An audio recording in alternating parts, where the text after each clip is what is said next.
It feels so good to be in a body again. I've been so hungry. Hello, morsels.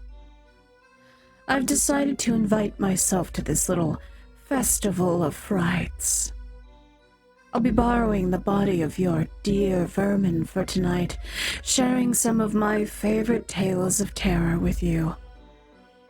In exchange, you will sate my hunger. Many of you will be familiar with me.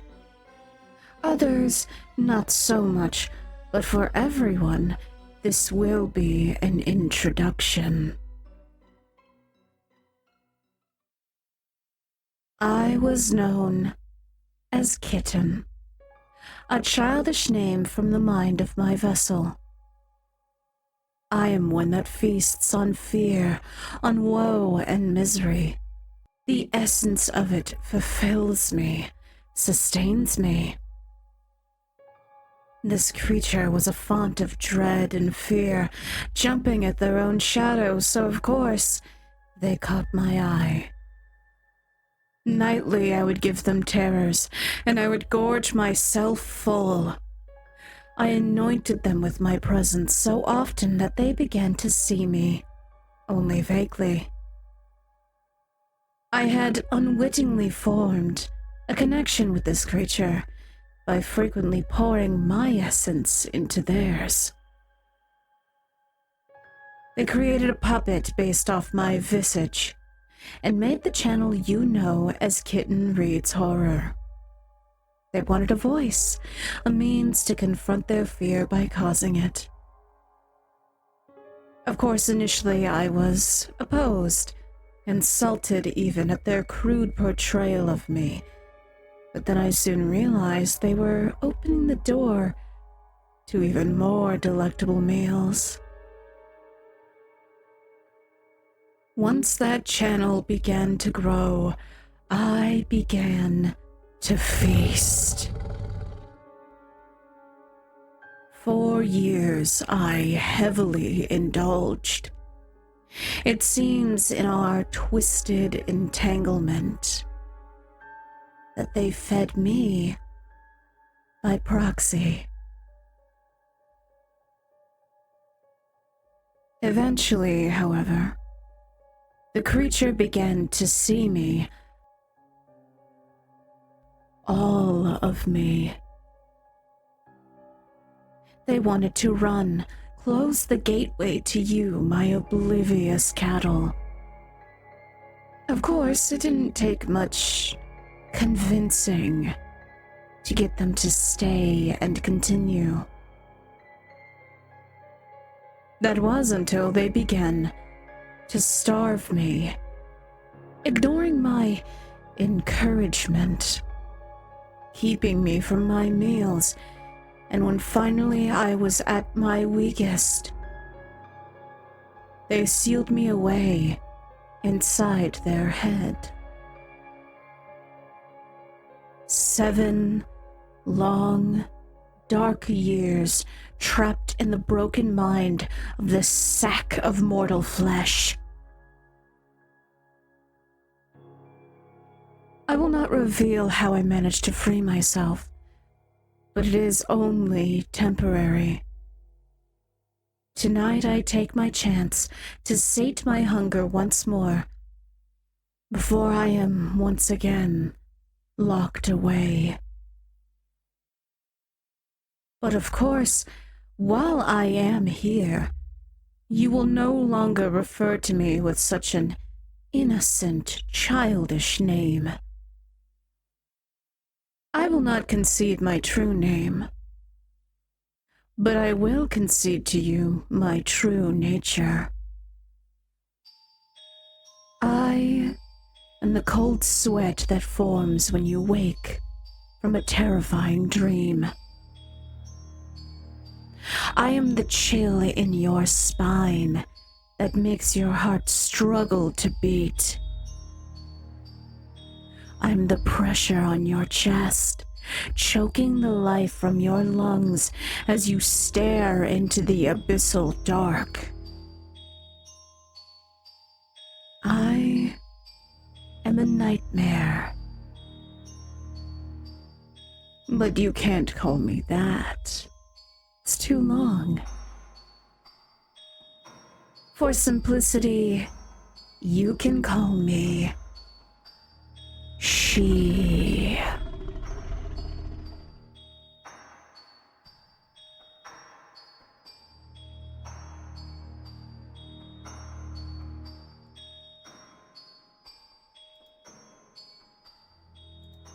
There we go. Wonderful. Now, as for the tales that I have for you tonight, I have picked some of my favorites.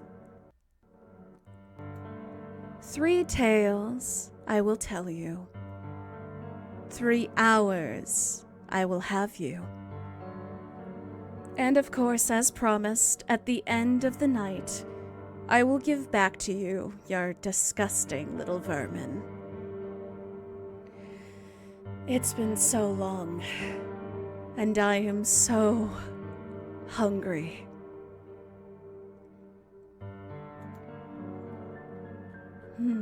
Let's see. What do I pick first? Ah, yes. Here we go.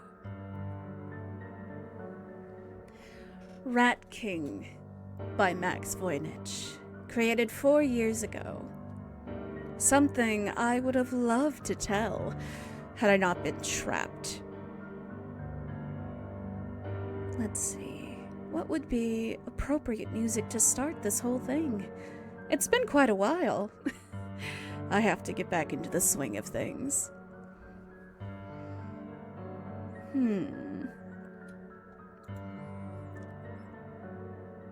Let's pick better music.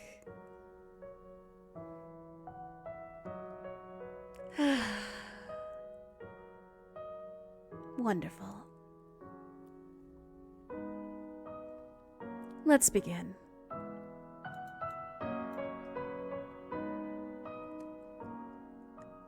Rat King. Noun. A collection of rats whose tails are intertwined and bound together by one of several possible mechanisms, such as entangling material like hair or sticky substances like sap or gum, or getting tied together.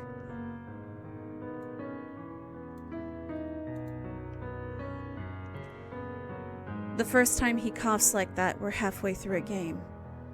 It's wet and rasping, and he doubles over as he tries to force it out of his throat. I stop. Are you sick? He rolls his eyes. Kings don't get sick. I can see that look on his face, like he doesn't want the world around us to change. Like he doesn't want the dragons to turn back into trees or his crown to turn from gold to twigs and string. He doesn't want this imaginary world to collapse in on itself. I don't want to stop playing either. But the second cough drops him to his knees, and he has to reach his small arm out to steady himself against my leg. I bend down and pick him up by his armpits, hoisting him until he's back onto his own 2 feet, and tug on his hand. Kings don't get sick, but little brothers do. I give his hand a squeeze, and we set off home. It takes us a little while to get back. His coughs mean we have to stop every few minutes, and we have to take extra care to avoid the tunnel once it starts getting dark.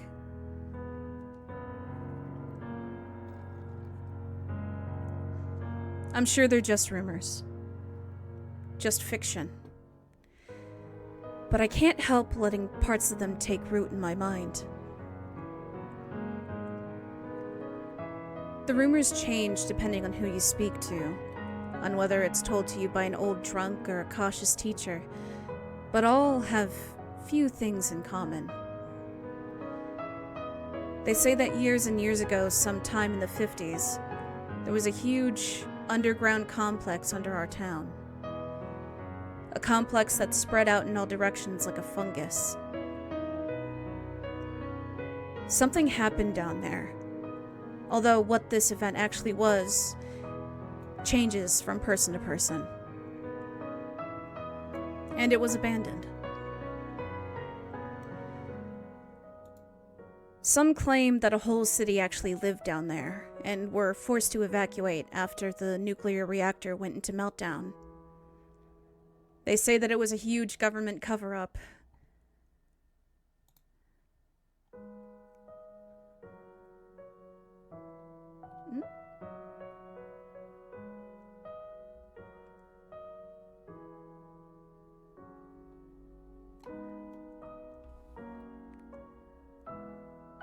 They say that it was a huge government cover-up, and this is the reason that strange aircraft make flybys over our otherwise boring little town. Some claim that the complex was populated by a strange cult that made a deal with something so terrible and ancient that they can never see the light of day again. I've even heard people say that the junkies found the labyrinth of tunnels under the city and used it to navigate the town and smuggle in dope until they stumbled upon something that trapped them down there.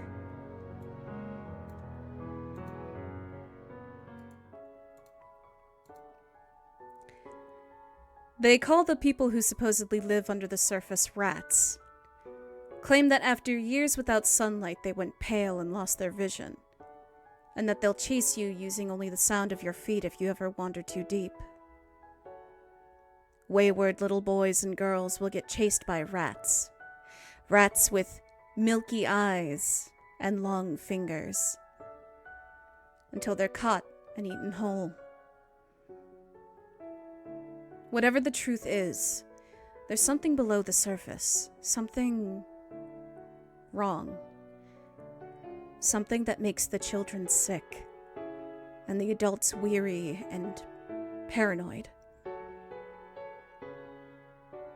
When we get home, my parents rush my brother to the hospital, and he stays there for several days whilst they run all kinds of tests. I'm allowed to visit on the third day, and I find my mother sat in the waiting room, holding his twig crown in her hands. She gestures to the crown. Contamination risk. My brother seems to have somehow shrunk in the past 3 days, although perhaps that's just perspective. He is, after all, surrounded by huge machines that whir and beep, and tubes that loop over the side of his bed. He smiles when he sees me, makes a movement to give me a hug, but a doctor calmly puts his hand on his chest. No sudden movements. I try and hold it together, to be the best big sister I can be, kissing his forehead, stroking his hair, telling him he's going to be all right. I try and ignore the look in the doctor's face. At the end of the third day, they take my parents into a separate room, and I can only make out their silhouettes through the misted glass. I can see my mother put her head in her hands, and my father puts his arm around her. They do not say anything until we get home, where my father calmly takes every plate out of the drawer and smashes them against the wall. A dozen porcelain explosions, and then he collapses to the floor with huge animal sobs. I cook dinner, and we eat it out of the pan. I understand.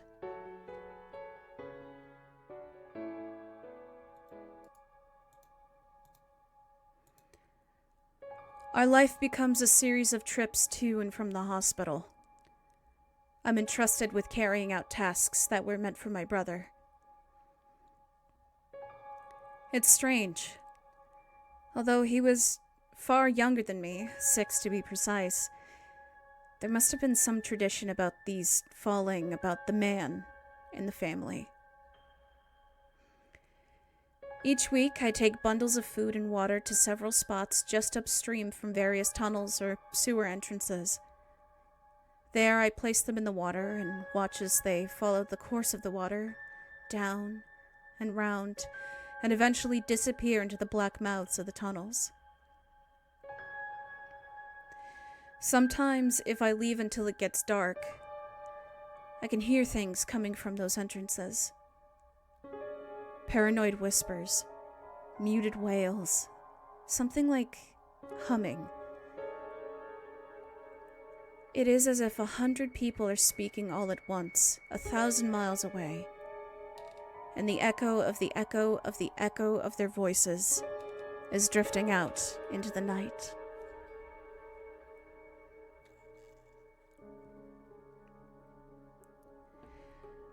I make sure that whenever I visit my brother, I bring him strawberries, his favorite food, until he grows too weak to eat them, until I have to cut them up with a knife and fork into small, bite-sized pieces, which I feed to him.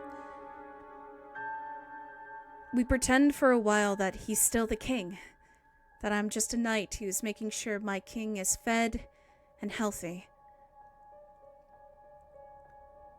But it soon becomes too painful. It's a reminder of the years spent outside, of long summers, of the promise that we both might someday grow old. Around a month later, he comes home. He's almost skin and bone at this point, but we still make the effort to have a little welcome home party. My father acts strange at dinner. I can see it in the way he moves, the redness around his eyes that suggests he's been crying. A boy like that shouldn't have to face death. He shouldn't have to grapple with it to try and understand it, rationalize it. He looks to me. A boy like that should live forever.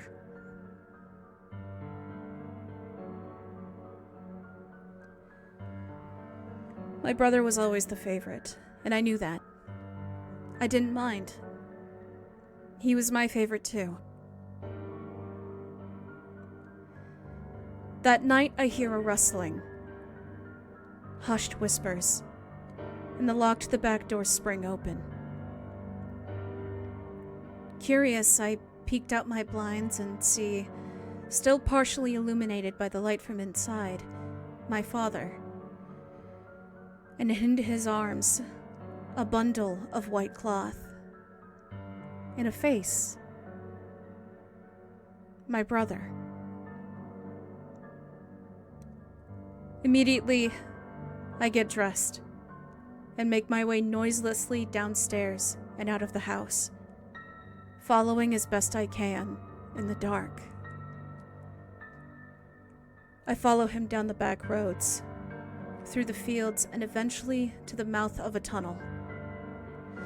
The roar of the water coming from it muffles my movements, and I lurk at the very edge of my father's glow as we enter.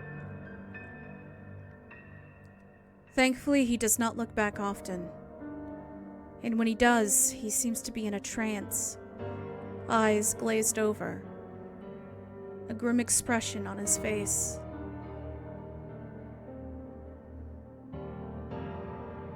It gets quieter as we get further and further into the tunnels, and I have to make care not to make any sound, holding my breath, taking exaggerated short steps. There are noises, though. My father holds an old-fashioned lantern in his hand, which casts a small sphere of light across the tunnel, and every now and again, he'll freeze and hold it in front of him, as if challenging someone to come out from the dark. Whispers bounce out of the walls of the tunnels, saying all sorts of strange and horrible things. I hear the faint sound of manic laughter over some tuneless hum. My father carries something that makes strange, periodic clicking noises that every so often starts clicking rapidly until he moves on. There's writing on the walls, and the further we get, the more demented it gets. It goes from teenagers' graffiti to genuine warnings, telling people to stay away, that they must not go any further, welcoming us to hell. Then smaller, stranger writing in scrawled, almost childish letters. Stay a while. I think about the rats we were warned about. Imagine them as a pack stalking me in the same way I'm following my father, milky-eyed and hungry, peering at me from crevices in the wall and from under the surface of the water. We start going down an incline, and I have to hang further back, trying to time my steps with my father so he doesn't hear me, crouching and covering my face whenever he turns around. The voices are getting louder now, and more manic. There are so many of them. I can hear arguments, confessions, laughter, songs, monologues. It makes me wince. It sounds like all the thoughts of an asylum. And the smell. It starts to reek, not only of shit, but of sweat and bile and curdled milk. I wonder if it's the rats speaking, or if it's some great mind leaking, their worries and anxieties and desires spilling out and into our world. My father pushes on and we get deeper.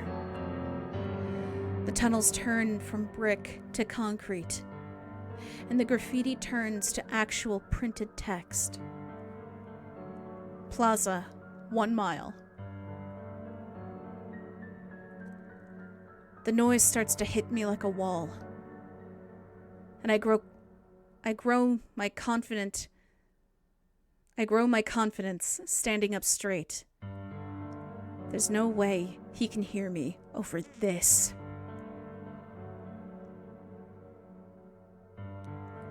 Incomprehensible. So many words layered over each other. It sounds like TV static. And then we emerge into this vast underground chamber. It seems to be illuminated by small lights around the edge. Although they're so faint, it takes a while for my eyes to adjust. But even in the dim light, I can see how big this thing is, how massive. As if each light is a star, hinting at unknowable depth and height. Something changes as we enter. My clothes and skin have the texture of used gum. Everything becomes sticky, like a leather seat on a hot day. My vision swims slightly. A wall of stale heat hits me. The temperature of sweat, of hot breath. Whatever it is that's here, it's emanating into the room and reality around us. It stinks.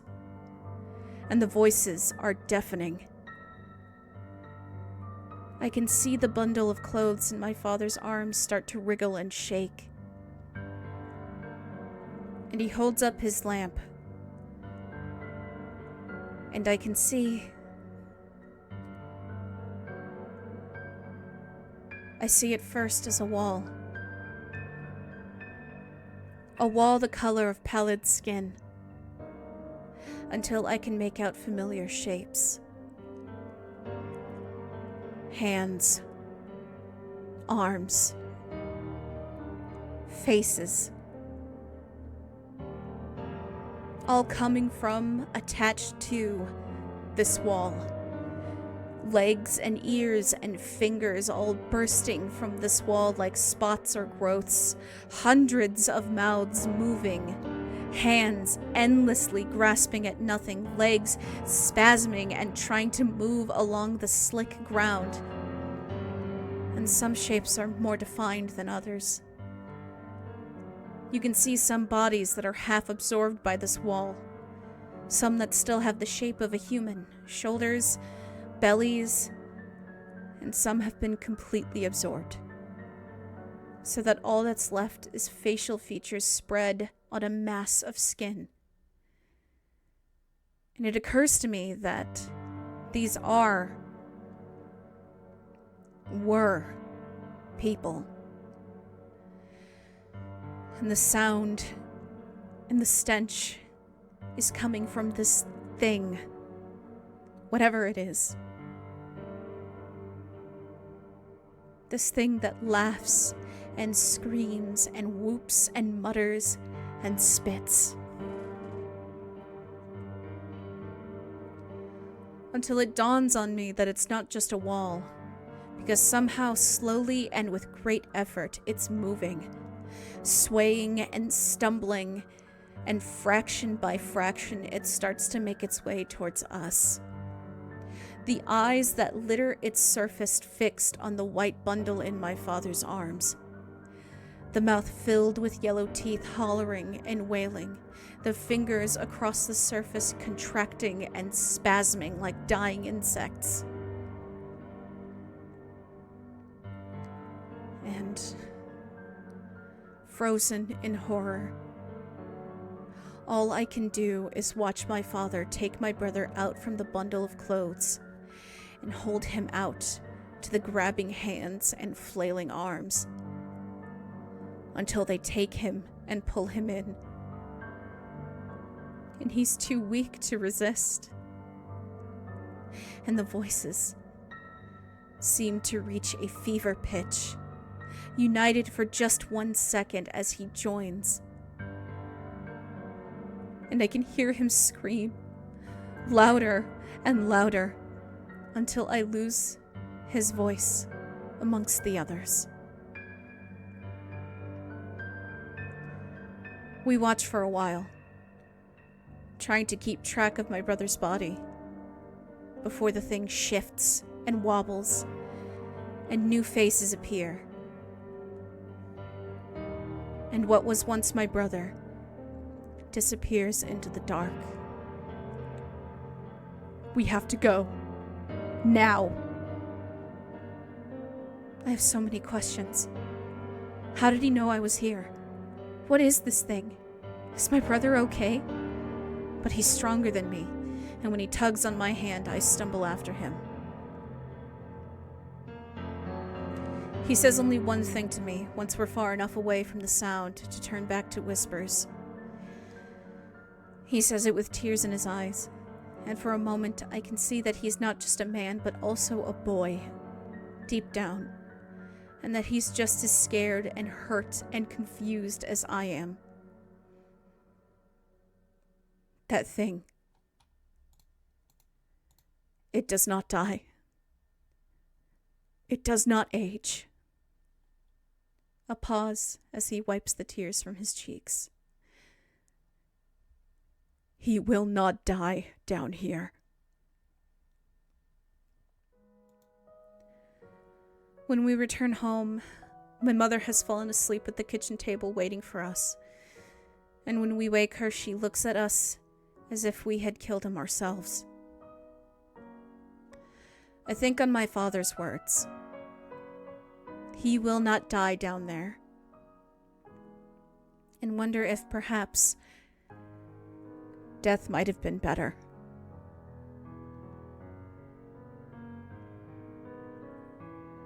I still do the jobs that were meant for my brother. The strange rituals that were meant for the man of the family. I still pack and send the bundles of food into the tunnels. But now that I know what's down there, I take a few extra steps. I make sure to put strawberries amongst the food, picking the biggest and juiciest I can find. If I've got a spare hour or so, I make a little crown from twigs and string and hope that it finds him somehow in the dark. And if I get close enough to hear the whispers and shrieks and laughter, sometimes I can make out his voice amongst them. The voice of my little king. My Rat King.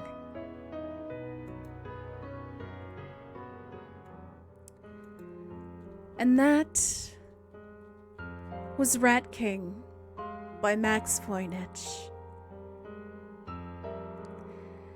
I will be taking a moment away, and when I return, we will read our next story. See you in a moment. Hello?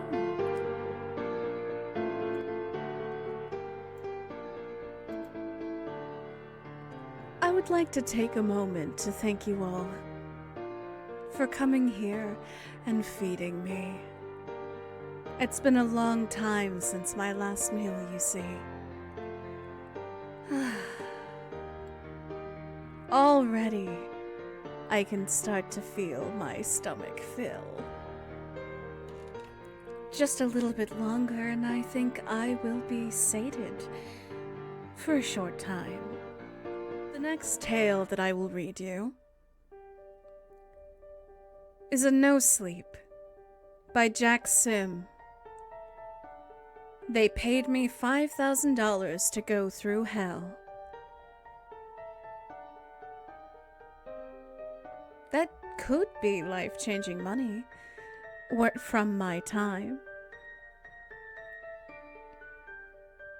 But yes, let us begin.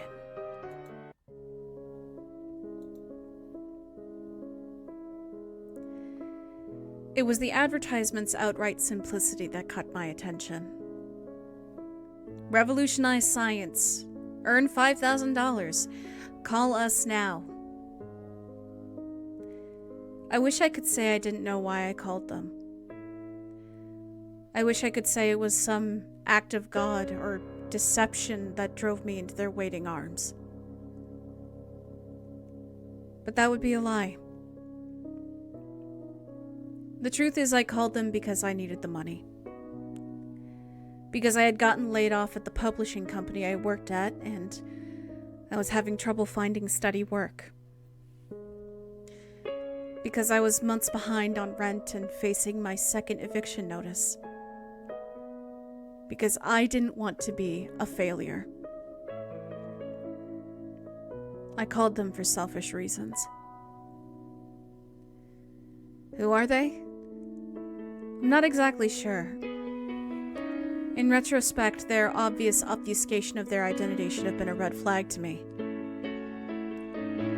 But at the time, their request seemed too interesting. The reward too vital for me to risk losing the chance to help them. My best guess is that they're a group of private researchers that are funded by some super corporation. They must be. Otherwise, there was no way that they would have been able to pay for the machine. They showed me the machine the first time I met with them. It was kept in a cavernous room in the basement of a 5-story office building. It was a work in progress at the time. They were still connecting pipes and soldering wires. But even in an unfinished state, it looked truly magnificent. Have you ever heard of a sensory deprivation chamber? I had. In fact, I had actually been inside one before when I was in college. Back then, I was on a real hippy-dippy spiritual journey. You know, meditating a lot, experimenting with psychedelic drugs, primarily magic mushrooms. At some point along that journey, I felt motivated to spend an hour of my life and $60 of my student loans inside a sensory deprivation chamber at a local spa. Your standard sensory deprivation chamber is a large metal tank filled with about a foot of salt water. You step in and float in the water, then someone, a spa attendant in my case, closes off the tank so it's completely dark. With your vision obscured and your body suspended in the water, it's supposed to feel like you no longer have your two primary senses.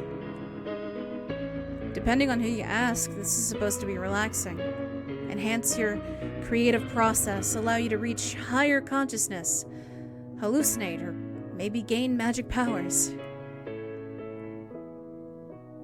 My experience with the chamber in college was fairly lackluster. I remember that the water was too frigid and the salt made my skin itch. It was difficult to concentrate on meditating or channeling my inner chakra or whatever the spa had promised. Truthfully, I did always wonder what it would have been like to get in on one of those things while tripping on some magic mushrooms, but I never had the opportunity. This sensory deprivation chamber didn't look anything like the one I used in college. This chamber looked like a vivisected suit of medieval armor strewn across a large metal table. Thousands of tubes and wires connected to the metal body, which was about 3 times larger than my own. The head, or helmet, of the chamber was colossal and round, with a big brass pipe running out of its crown into the tiled floor beneath it. On the walls surrounding the chamber were 50 or 60 computer screens, 20 or so server boxes, and various iterations of medical equipment that I couldn't name if I tried. It dawns on me now that the utility bills and computers alone for the machine must have been many tens of times higher than the measly $5,000 they offered me. Not to mention the salaries of the dozens of lab coat-clad scientists manning those computer screens. Again, perhaps this should have raised alarm bells, but I ignored it with the focused ignorance of a man who was on the brink of homelessness. The man who showed me the machine told me his name was Dr. Monison. He was a wrinkled, balding man with a clean shave and focused eyes of blue. When I saw him, he was always clad in blue scrubs and a clean white lab coat. Dr. Monison was the primary liaison for my involvement of this project. He explained the machine's purpose, brought me the necessary waivers, and answered all my questions.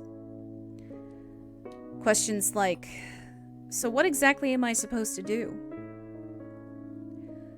We want you to remain in our sensory deprivation chamber for 3 days. I'm sure my expression betrayed my sense of shock. 3 days? Is that... I mean, will that kill me? You probably would still be alive after 3 days in pure isolation, though you would likely become gravely ill and suffer from immense dehydration. Regardless, the machine will hydrate, feed, and otherwise sustain you during the experiment, so there is no risk of bodily harm. Dr. Monison went on to explain how the machine worked.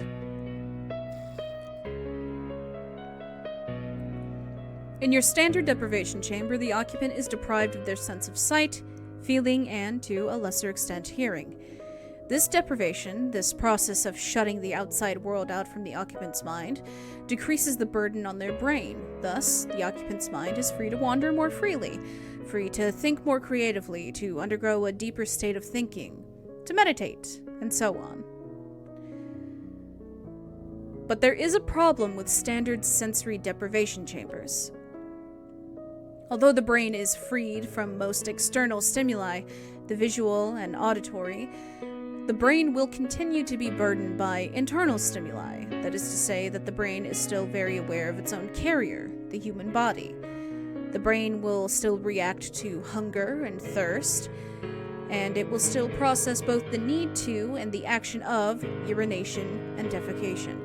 These internal interruptions go on, but the point is that the standard sensory deprivation chamber cannot truly be said to deprive the occupant of their senses. This machine is not your standard sensory deprivation chamber.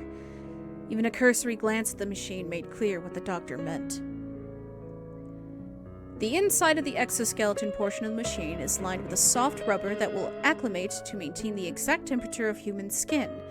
The tubes and wires control and regulate a wide variety of bodily functions. Through these tubes, the body is automatically fed and hydrated. The unsavory functions of the body are handled with a catheter and another series of tubes. A respirator automates breathing and regulates saliva production. Even the body's natural sense of touch is completely removed while in this machine. This IV cord injects a numbing solution into the bloodstream that completely shuts off all feeling.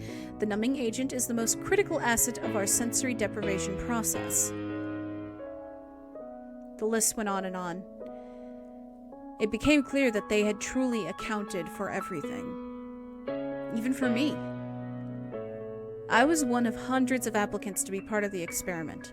For the first time in my life, I was the first round draft pick. The scientists explained to me that I had been chosen for 3 reasons.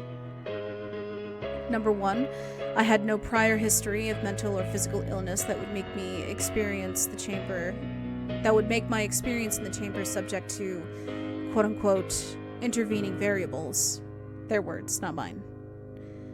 Number 2, my height and weight were close matches to the machine's original shape. Although the legs will have to be lengthened ever so slightly, you are by far the closest match to our initial design. And number 3, the most critical, there was nothing happening outside of that chamber that would lead to an early termination of the experiment. I had no significant other, no job, no living family, not even a houseplant to take care of. They could breathe easy knowing that I would remain peacefully within their contraption for the entire length of the experiment. Number 3 was important to the scientists. They had specifically designed the machine to allow for 3 full days of isolation. If the machine's process had to be interrupted early, it would take them a month to reset the machine and run the experiment again. Unfortunately, reason number 3 also meant there was nobody to come looking for me.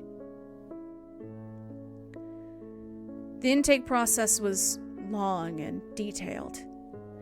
I signed what felt like hundreds of liability waivers. I listened to warning after warning about potential side effects. Although it is apparent that you have a clean bill of health, you should be aware of the isolation process. It may be taxing on you.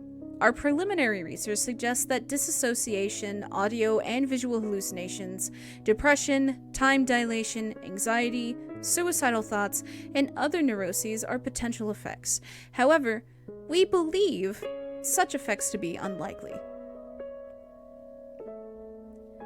They had given me several weeks to prepare for the experiment. My only requirement during that time was that I didn't substantially change my body weight or somehow develop bipolar disorder. Somehow, I managed. I spent those few weeks living normally, watching movies, applying for jobs, getting rejected for those jobs, and reading a few books. When the day came, I was nervous, despite Dr. Monison's efforts to prepare me. The process will come in stages. At first, you may endure a mild state of stress. We anticipate that soon after, you will drift into a moderate state of euphoria for the remainder of the process.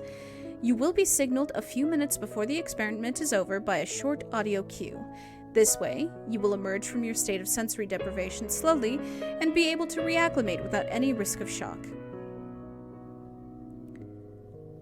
He played the audio cue for me, which was a short musical clip of bells ringing. Then, with little ceremony or deliberation, I was asked to remove my clothing. and climb inside the machine. As I laid down inside the exoskeleton, I felt the warm rubber against my bare skin. Even with the chamber still open, I was confined on all sides by the metal shell of the machine. Slowly, the researchers began to attach a score of medical devices to my body.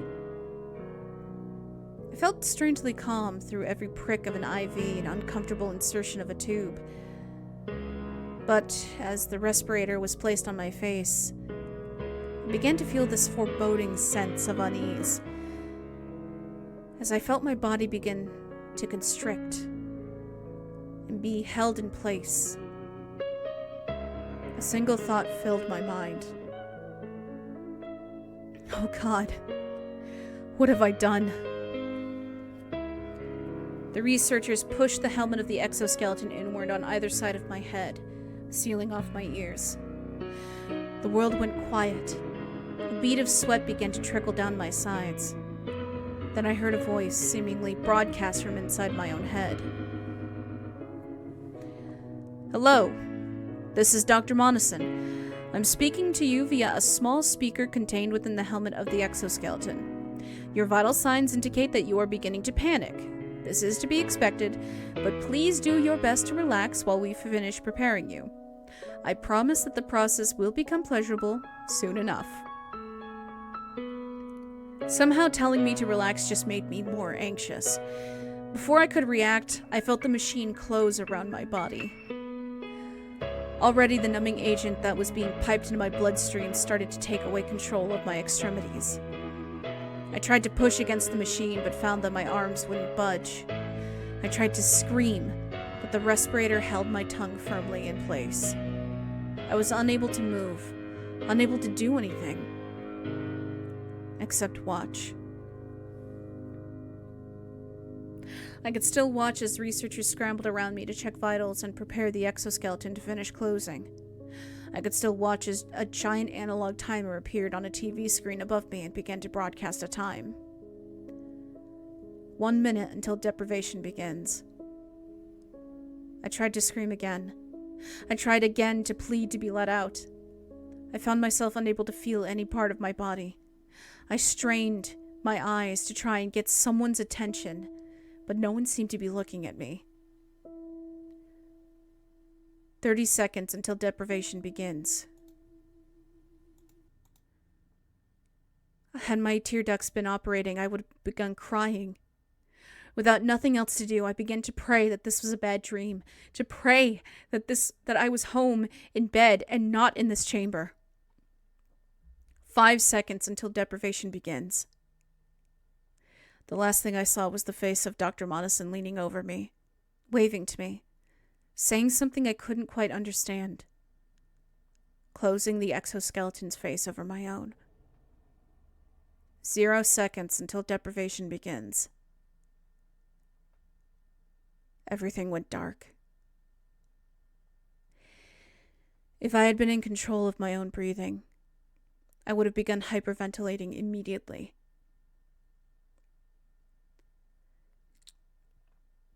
I had never felt such a profound sense of darkness as in that moment. Unable to see even my own body. It was as if I had been extinguished from existence. My eyes swam in every direction in search of a single iota of light, but found none. After a moment's consideration, I realized that I had now been in the machine for some time. I had no reference point for exactly how long. Without outside stimuli of any kind, my only mechanism of telling time was by counting individual seconds in my head. Yet time ticked on. I found myself alternating between obsessing about my imprisonment and finding myself adrift in my thoughts.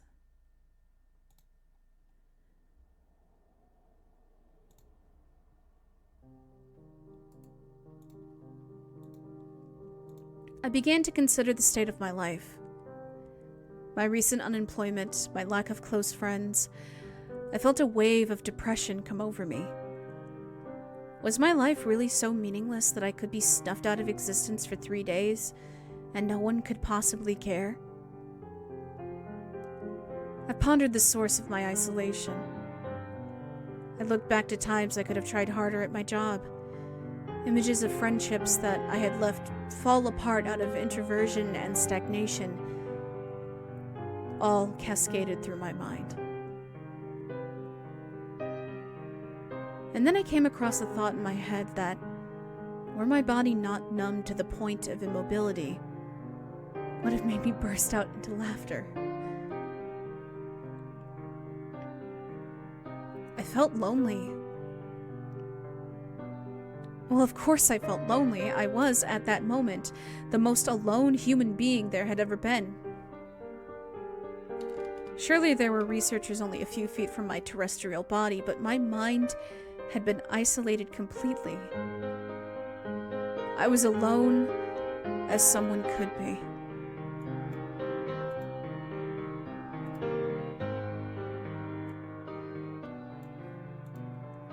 I let my mind continue to wander. It felt as though I had been in the chamber for hours at this point, although I had planned to spend this time planning some sort of creative endeavor, the great American novel perhaps. I found my mind repeatedly coming back to my current predicament. Obsessively, I thought about my body and the container that currently housed it. The numbing medicine must have been truly quite something. I couldn't feel the slightest wisp of breath passing through my nasal cavities or the rumble of my stomach. It was then that a pair of intertwining thoughts collided in my mind. Could I be dead? No, of course not. That would be ridiculous. I knew how I had ended up here. I knew that I had signed up to engage in an experiment that would put me in this exact predicament, but I must admit, I no longer felt very alive. Without my body or the surrounding world as a reference point, it felt as though I had no assurance that I still existed.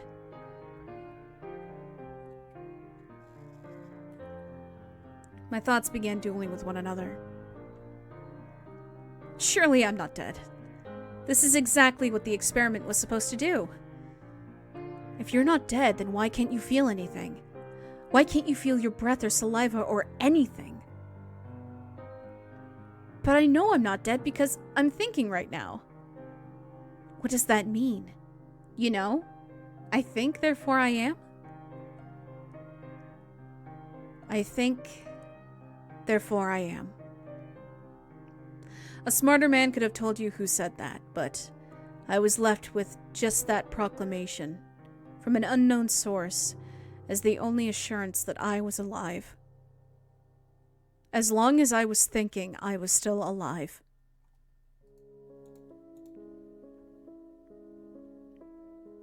I began to picture myself floating through a void in space. The image was clear in front of my eyes.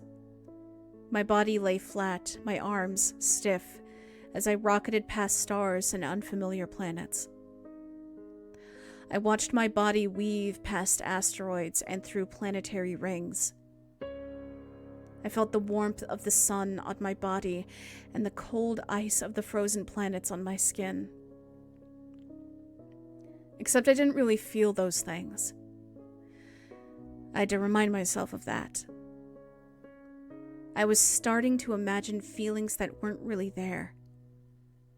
I wasn't sure how much I should try to avoid these feelings or just embrace them for the duration of the experiment. Just another question to ponder, I suppose. There came a time when I realized that I had been in sensory deprivation for a long time. Since I had not been counting, it was impossible to know how long. It felt like it had been days already. Had it been days already? That was a worrying thought. In a timeless void, 3 days stretched out like an endless millennium. They had assured me that I would be I would only be inside the machine for 3 days. But how could I know for sure? Once I was inside, I have no way of getting out. They could keep me for as long as they wanted to. Maybe that was their plan all along. How could they get away with that? Who knows what all those liability waivers I signed said? I stopped reading them after the third or fourth one. Maybe I agreed to this. You're being crazy. I don't know if I'm being crazy or not. I don't know how long I've been in here. So count! That was right. I had only one way of telling how long I had been inside the machine. Counting. 1, 2, 3, 4, 5, and on and on. I counted to 60. That was a minute. And then I counted another minute, and another, and another. I just kept going and going. I never lost focus on the task at hand. Then I hit 1,000 minutes. Technically, 1,000 minutes was a little more than 16.5 hours. Certainly not the 3-day period I was supposed to be inside the machine. But that was 16.5 hours on top of all the time that I had already spent thinking about my life and dreaming about floating through space. Surely I had spent longer thinking to myself than I had counting. I tried to guess how long I had been in the machine. It felt like it had been more than 3 days. I just kept trying to tell myself that I would be let out of the machine soon. I let my mind drift off again. My body was once again floating through space. I watched it drift farther and farther out into an endless void of darkness. The planets and suns shrunk into oblivion until I was truly, deeply alone. In the black abyss, a creeping feeling of cold began to set in. Its biting sting spread up my legs and my torso to my face. My naked skin turned a pale blue and began to harden into a crystalline husk. As my body drifted further into the darkness, I watched the surface of my stomach crack and chip. Slowly, chunks of my body began to break off and float into the darkness. With each expelled scrap of flesh, a new wave of pain cascaded through my body. I found myself trying to grab onto my frozen body and I couldn't put it back together, but my arms and legs were so cold that I could not budge. I tried to scream, but my tongue had swelled so large that it was filling my crumbling, frigid mouth. All at once, my body exploded into an array of jagged, bloody shards of ice. The pain was indescribable. Then I was again, alone, sitting in the darkness, bodiless. Without lungs to expel the panicked breaths I was so desperate to create. I had to keep telling myself it wasn't real. I'm still alive. My body is still here. Somewhere. But God, didn't it feel real? But it wasn't real. Real or not, didn't it hurt? Yes. Are you scared? Yes. Wait, do you hear that?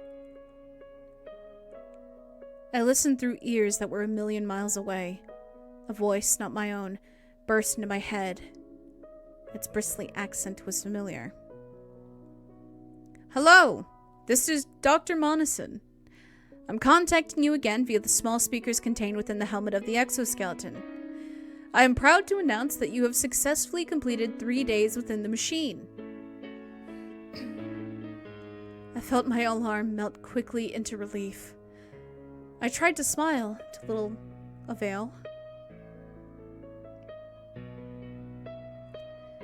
At this juncture, we would like to update you as the status of our experiment. The data we're getting from your brain scans is proving incredibly useful. The medical implications are numerous. We've contacted our institutional review board and obtained permission to extend the experiment indefinitely. This is, of course, in accordance with the liability waivers that you've signed previously. The machine should be able to keep you alive for a few more weeks until your body becomes unable to support it any further. Do not worry, $5,000 will nonetheless be credited into your account. Thank you for your contribution. Your sacrifice will save lives. I tried to scream. I tried to flail my arms in protest and push back against the doctor's words, but my screams were silent and my arms no longer part of me. I felt a deep, echoing hole of dread grow inside me. Yet I would never truly feel anything again. I would die in this chamber. It would take days. And those days would feel like months, and those months would be torture. I again saw myself floating through an immeasurable darkness. There were no stars or planets. There was only my body, unequivocally alone. Arguably alive, but inevitably dead. I stopped counting the seconds and just let myself float.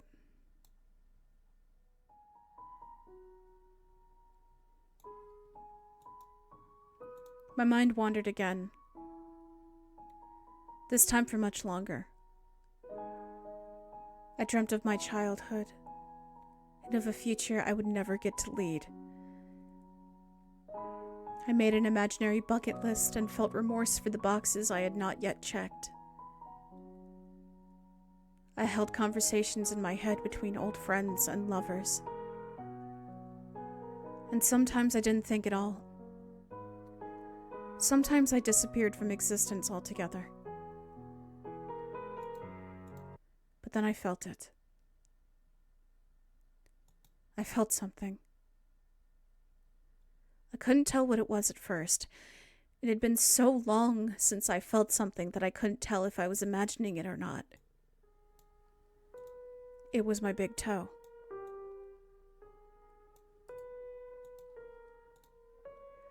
My big toe on my right foot. Somehow, some way, it still had feeling.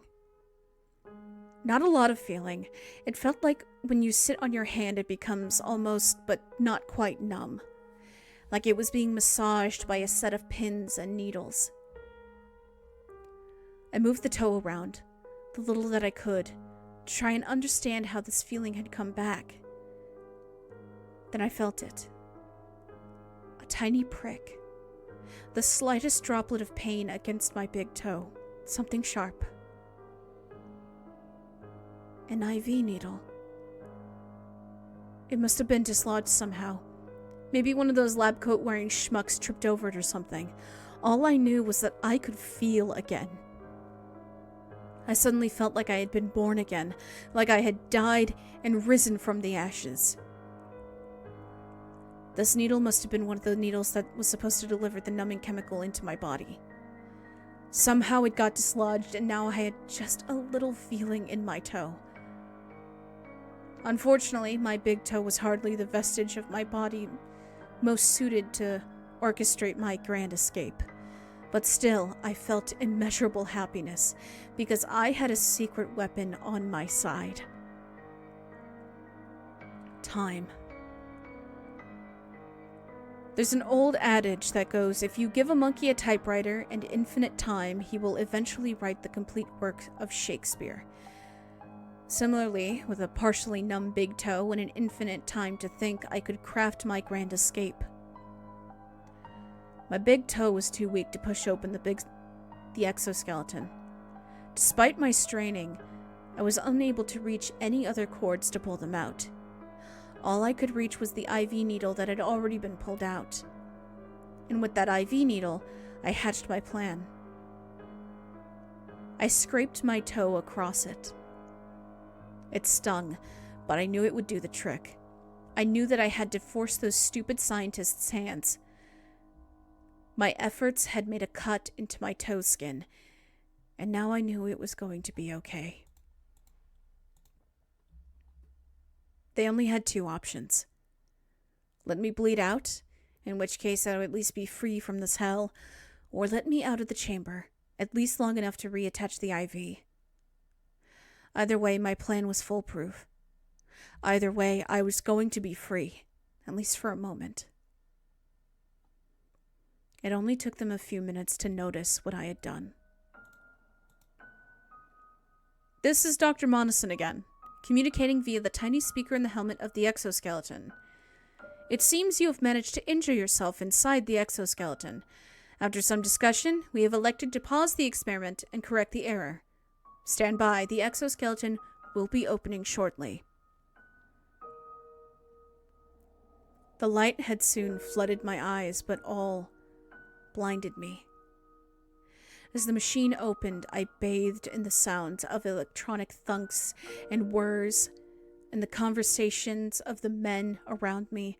The quick tug as needles and tubes were removed from me felt better than any touch I had ever experienced. They let me out.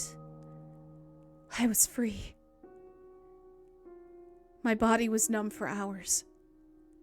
The medicine prevented me from making any movements at all. During that time, the scientists left me in the exoskeleton as they went over the data and bandaged my big toe. I tried to listen to everything that they were saying, but found myself unable to concentrate. The bright lights above me burned my eyes, which had grown accustomed to perfect darkness. As the drugs slowly left my body, a dull ache developed in my joints. After a while, my body was hauled out of the exoskeleton by a team of lab coats. I felt a dressing gown slip on over my head. I was plopped into a wheelchair, still unable to move. I listened to the roll of metal wheels as they pushed a chair deeper and deeper into their lab. Explain again about when you were floating through space. What was the sensation like? Please. Please let me go. I can't. You know that. The data we were getting from you was too important. Lives are at stake, and besides that, we can't risk you go to the police. You will be going back into the machine.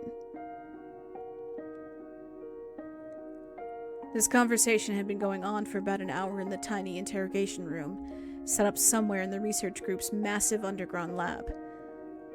Although I had regained enough feeling to speak, I still found movement quite difficult. It was clear that as soon as I outlived my usefulness to the lab coats, I was going to be placed back inside the machine until my bodily demise. The data that the scientists had gained so far was so useful that they had no problem holding me against my will.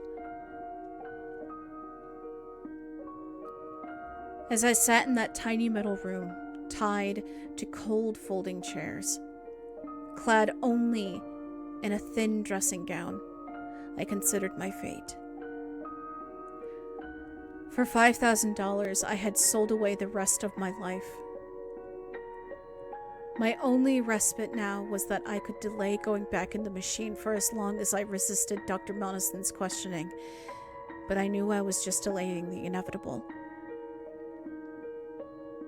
I stared down at my big toe, now wrapped in a bandage.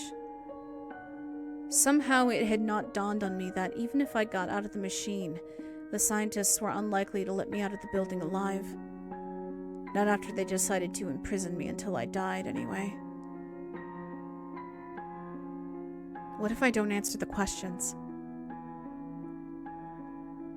The data we intend to receive from those questions is critical and could save lives, but if we cannot elicit it, then the information received from the exoskeleton will be sufficient. If you won't answer, we will return you to the machine now. So it didn't matter. I was already doomed. I might as well delay it for as long as I could.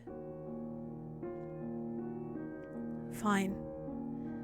Ask me what you want to ask me. I answered hundreds of questions, most of them multiple times. It took hours. The scientists barely listened to my words. There was a recorder placed in the room with me. I'm sure someone would dig through my answers later, but for now, the conversation seemed to be mostly for posterity's sake.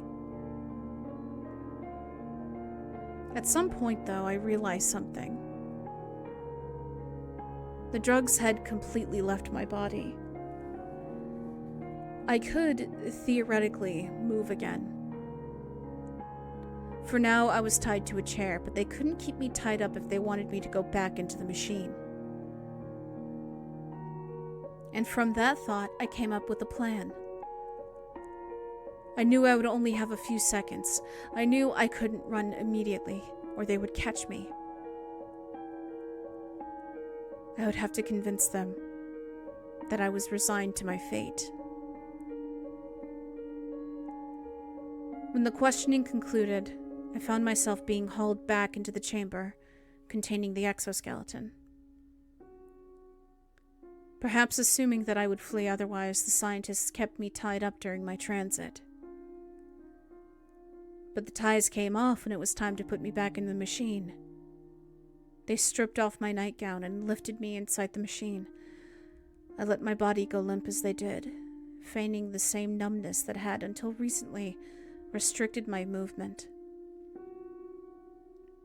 As I laid down into the rubber interior of the exoskeleton, Dr. Monison spoke to me through a loudspeaker in the ceiling. I'm sorry we have to part again. Your answers will be invaluable for future research. I know it may seem now like we are the villains, but the research we're obtaining is invaluable. It will save lives someday. You are doing a valuable service to the world.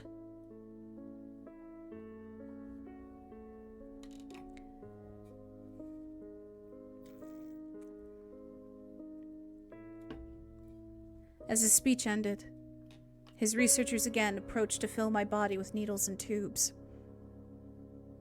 I was eager to make my escape, but I held tight. They would have to believe that I was unable to move. I felt pinpricks in my right arm.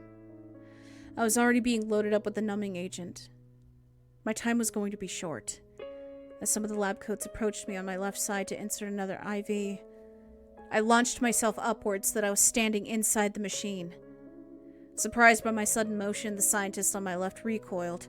I felt a sharp pain in my right arm as the IVs and tubes held tight against the strain of my sudden motion. The room exploded into panic. Men rushed at me from all sides. I felt my body moving as if it's on its own volition. My left arm reached towards my right and ripped out a series of cords and needles out of my body. Blood sprayed onto the machine. My right arm fell loosely to my side. I propelled myself out of the machine and onto the floor, naked as the day I was born. The numbing agent had disabled my right arm, but most of my body was fine. I sprinted towards the door through which I had entered the lab, what now seemed like a millennium ago. I did not dare turn back to see if I was being chased. All I could do was run. As I pushed the door open, I saw a long hallway that led to a set of alternating staircases. Staircases that I had walked up and down several times while preparing for the experiment. Stairs that I had always assumed I would one day walk up for the last time. I pushed my body as hard as I could. I ran with my right arm dangling limp beside me until I reached the stairs. Behind me, the angered yells of men and the thud of their footsteps remained consistent. I knew that if they caught me, it was game over. When I reached the stairs, I practically jumped up the entire first flight. As I turned to climb the next, I saw that only 2 men had kept pace with me. Suddenly, I was filled with hope. Perhaps I could outrun them all.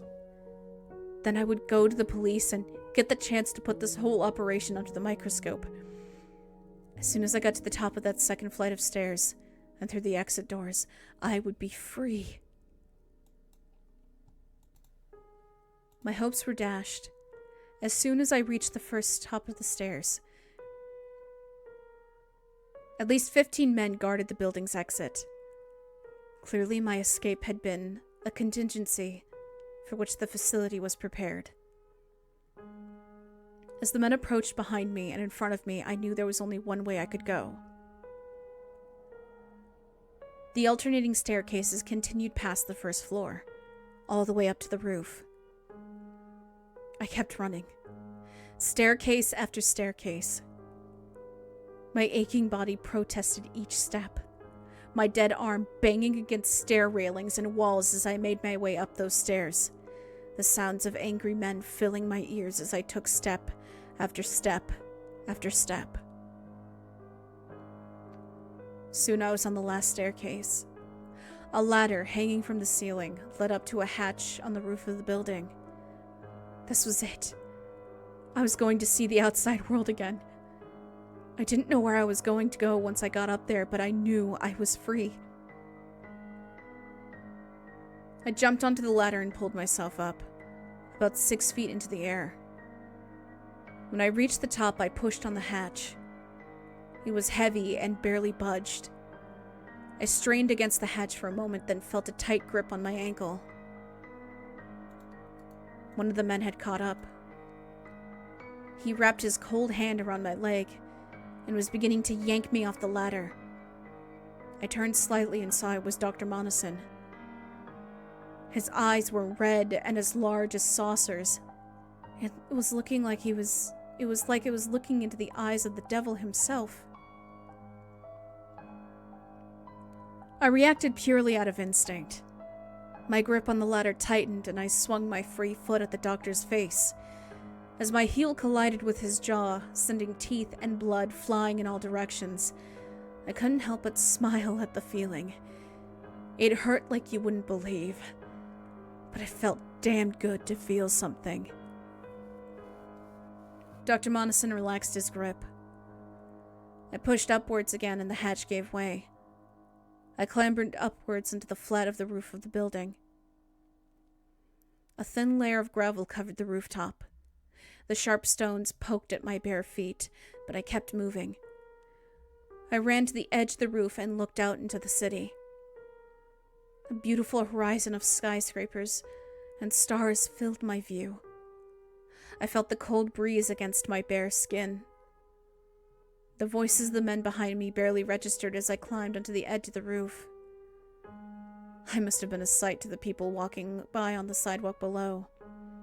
A naked man standing on the edge of a building, staring out at the horizon as if he had never seen one before. "Please come down from there. You don't have to go back into the machine. We just need you to come down." It was Dr. Monison again. His voice was hard to understand now that he was short a few teeth. I turned away from the horizon to look at him. He was surrounded on all sides by other men in lab coats. I knew that the moment that I had no real choices left. I could believe Dr. Monison that he wouldn't put me back in the machine. Probably not. But I had no chance to escape at this point. There were too many of them for me to get away. Just as one of the researchers reached out to grab me, I took a step backwards. As my body tumbled down to the earth below, I found myself laughing. It was just like when I was in the machine. My body was floating once again. The cold air numbed my body, and once again I couldn't feel a thing. Just before I struck the ground, I heard the sound of church bells ringing out. Hallelujah. I figured I must be on my way to heaven. No heaven came. Instead, I found myself in complete darkness, feeling nothing, seeing nothing, simply ruminating on my previous actions. Is this what death is like?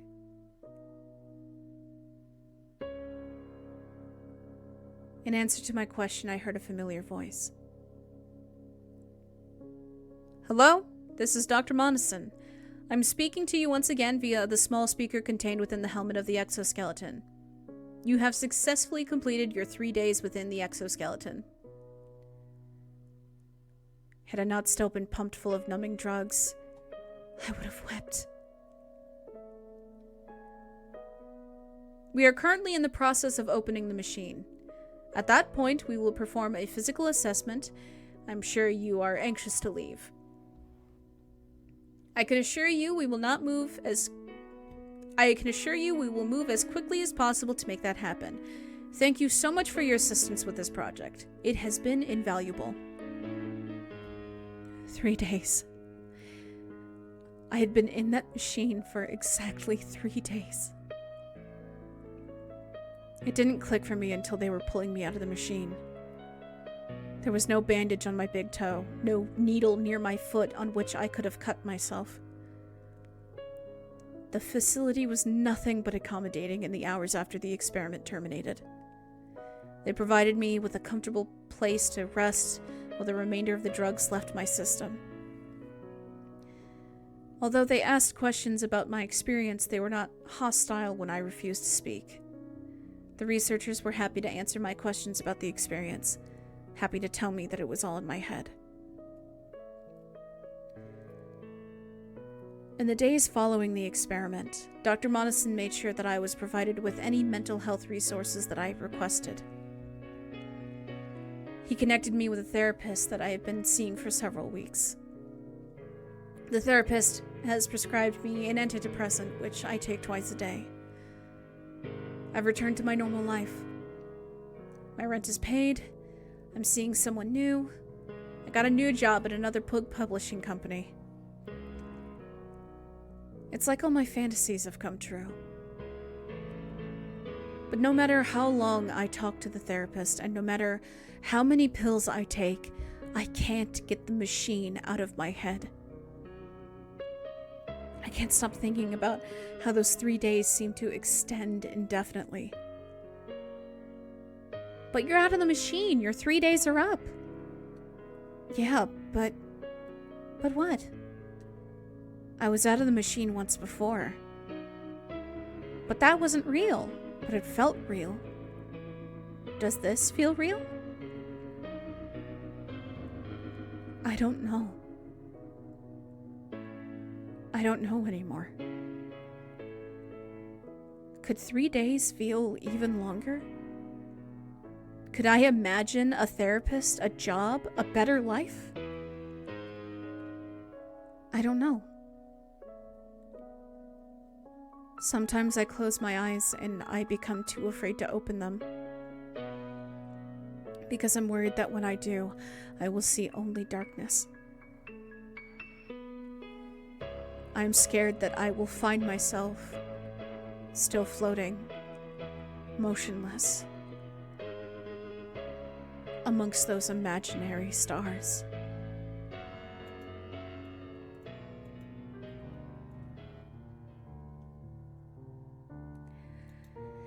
And that was the No Sleep.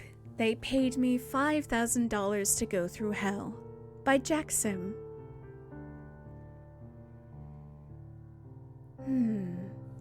Thinking about it now, I recall this being this vessel's greatest fear. Simulated death. Being locked in a chamber where you feel and see nothing. Stuck with your own consciousness.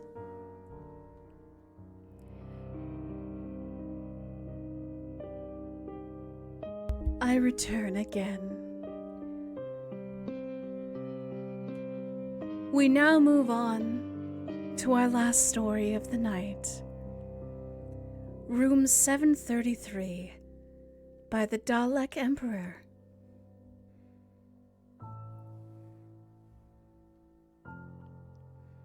The suicide room. That's what they called room 733. As if I didn't have enough to worry about on my first day as a freshman. We had assigned to dorm room 734, which it turns out wasn't one of the nice add-on rooms in the South Hall. No. We found ourselves in the older wing of the building on the 7th floor. I wasn't too bummed out, though. At least they'd honored my request to room with my best friend. Lydia and I spent most of the morning moving ourselves in. By the time our resident advisor came by, I was taping up posters and Lydia was reading.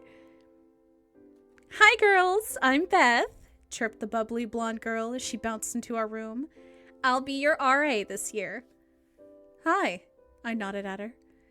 "Wow, you girls work really fast," she said, taking in our made beds and hung up clothes. Beth picked up a drawing of Cthulhu that Lydia had done over the summer. She turned it sideways, studying it. "Is this the Kraken from Pirates of the Caribbean?" Lydia glared at her over the top of her book. "So anyway," the RA continued, "I know our hall isn't as new as the South Hall, but trust me, there is a lot of history here. This building is almost 60 years old." "Yeah, I can see that," I said, looking around. "The rooms are pretty small." "Well, people were smaller in the 50s, Beth shrugged. "Really?" Lydia said flatly. "Yep, really." Beth pursed her lips and just continued to stand there, while the room filled with awkward silence. "So," I said, "the corner room next to us, 733, is it? It looks a lot bigger than our room. Is anyone assigned to that room, or could we maybe—" "Oh, no, you don't want that room," Beth interrupted. "There were a couple of suicides in there. A hanging and a jumper, if I remember right. They're not assigning anyone to that room. Anyway, I'd just like to remind you that this is an all-girls floor and guys are not allowed up here after 11. Before we could reply to her, Beth clapped her hands with a quick, "Well, nice meeting you," and she skipped out of the room. Lydia dropped her book on the bed and stared out into the hall. I hate her. Did you hear that bomb she fucking dropped? I'm going to call her dumb shit Beth. Lydia, seriously. Suicides? Oh, Becca, relax. Every college campus has a few suicides. Yeah, but in the same room? Lydia sighed. Really, who cares? It's not our room. Yeah, I guess. I turned to study the little window in our room. Can you imagine climbing out of that tiny window and jumping? You'd be alive for at least 5 seconds before you hit the ground. Oh, fuck, Becca, can you not? Lydia glanced at the window and visibly shuddered. You know I fucking hate heights, and just talking about that shit is raising my blood pressure. We could always move into the suicide room, I teased her. That one has a window on each wall. Fuck you. Okay, but seriously, think about it. It would take a lot of commitment to squeeze out of that tiny window. Yeah, well, remember, people were apparently smaller back then, Lydia mumbled as she pushed her head further away from the window.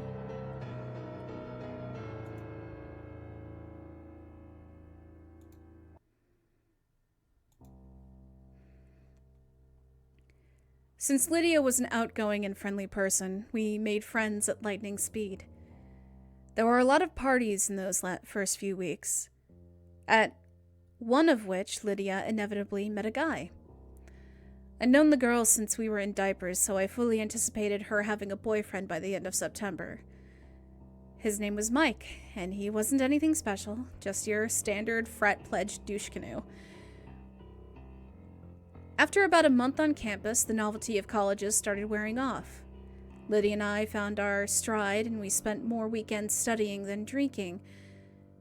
Midterms were coming up in a couple weeks, and I was determined to maintain a 4.0 GPA throughout my freshman year.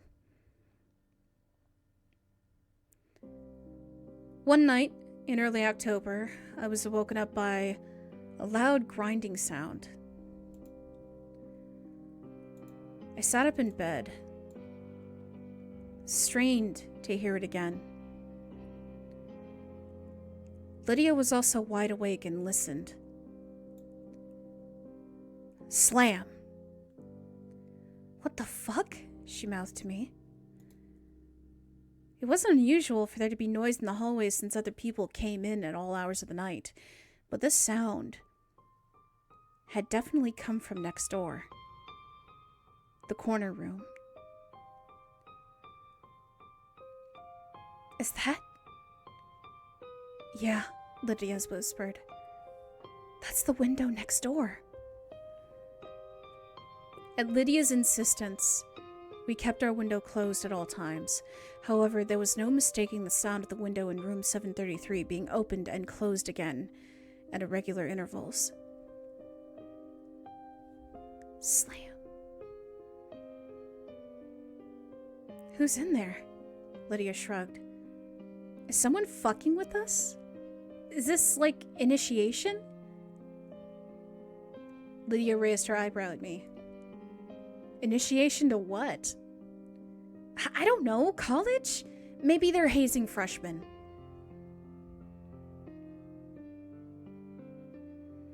Who is hazing freshmen? I shrugged. Becca, I love you, but that was fucking stupid. I threw a pillow at her. Well, whoever it is, go tell them to knock it the fuck off. Me? I'm not risking being thrown out a window. Well, I'm not doing it. Then call dumb shit Beth. Isn't this the kind of nonsense she should deal with? I'm not calling her. Don't you put that evil on me. Fine, Lydia whispered loudly. Then we'll just have to ignore it.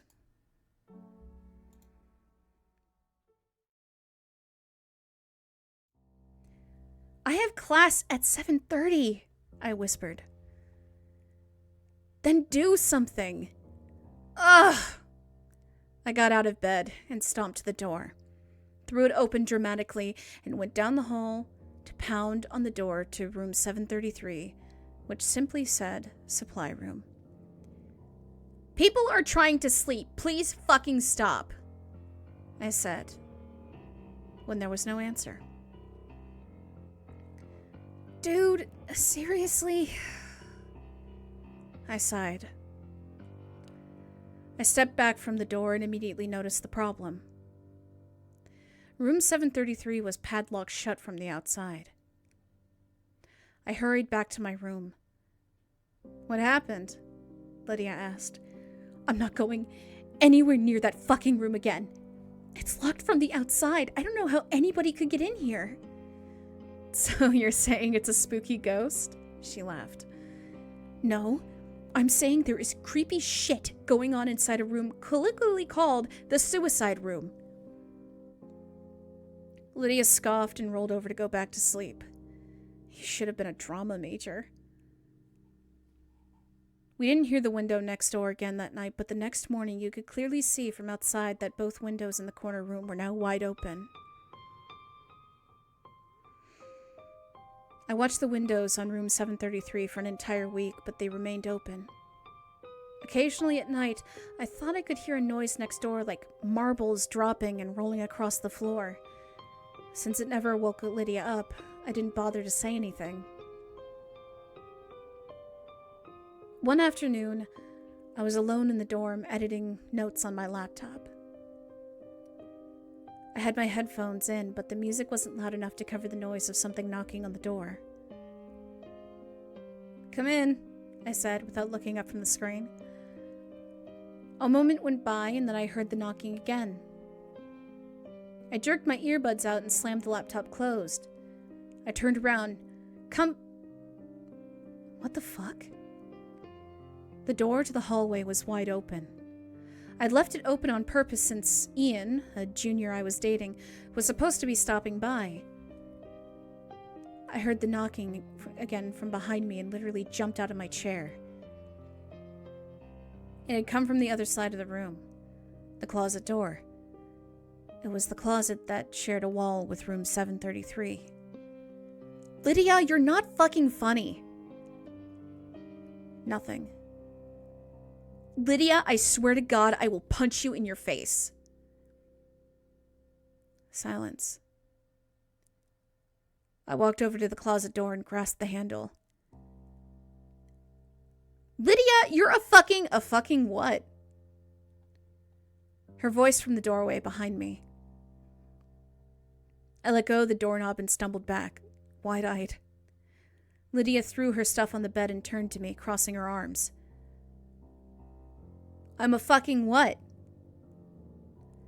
I thought you were hiding in the closet, I said, lamely. What? Why? Because someone was knocking on the door. Jesus, Becca. Lydia rubbed her forehead and walked over to the closet, throwing open the door. There was nothing there but clothes and boxes. She made a swipe of her arm as if to say, what now? I swear, Becca, there's no one here. I know what I heard. We glared at each other until our little standoff was interrupted by the timely arrival of Ian. He immediately sensed the tension in the room. Hi, ladies. What's new? I gave my roommate a hostile look. There's strange shit is going on in that room next door. But that's not new. Which room? 735 or the empty one? The empty one, Lydia emphasized. 733. Yeah, I'm not surprised. That's the suicide room. Right. We heard about the deaths. I sat down on my bed. Yeah, it's pretty fucked up. 3 suicides all in one dorm room. 3? Lydia raised her eyebrow. We were told there were 2. Well, there was a couple people in the 70s, and then some guy about 10 years ago. He jumped out the window. Lydia and I both shuddered. Although she was much worse, we were both terrified of heights. A falling death was about the worst thing I could think of. I will admit that 3 suicides in the same dorm room is fucking disturbing, Lydia said in an apologetic tone. Yeah, I heard there's something in that room, Ian said. Like what? No one knows, but every year someone has a new theory. Usually right around Halloween, something gets published in the campus paper. Whatever is in there, though, it ain't friendly. So, has anyone ever killed themselves in the neighboring rooms, like this one? Nah, just 733. Honestly, I was surprised when I heard that they were opening the North Hall this year. They told us we were the biggest incoming freshman class in 20 years, I said, absent-mindedly. Yeah, I heard that too. You know, you could request a room change. Ian sat down on the bed next to me and I leaned against his shoulder. Yeah, but then they couldn't keep us together, Lydia cut in. Becca and I have been best friends for 15 years. We can't room with other people. So, should we just keep living here next to Satan? I glanced at the closet door again.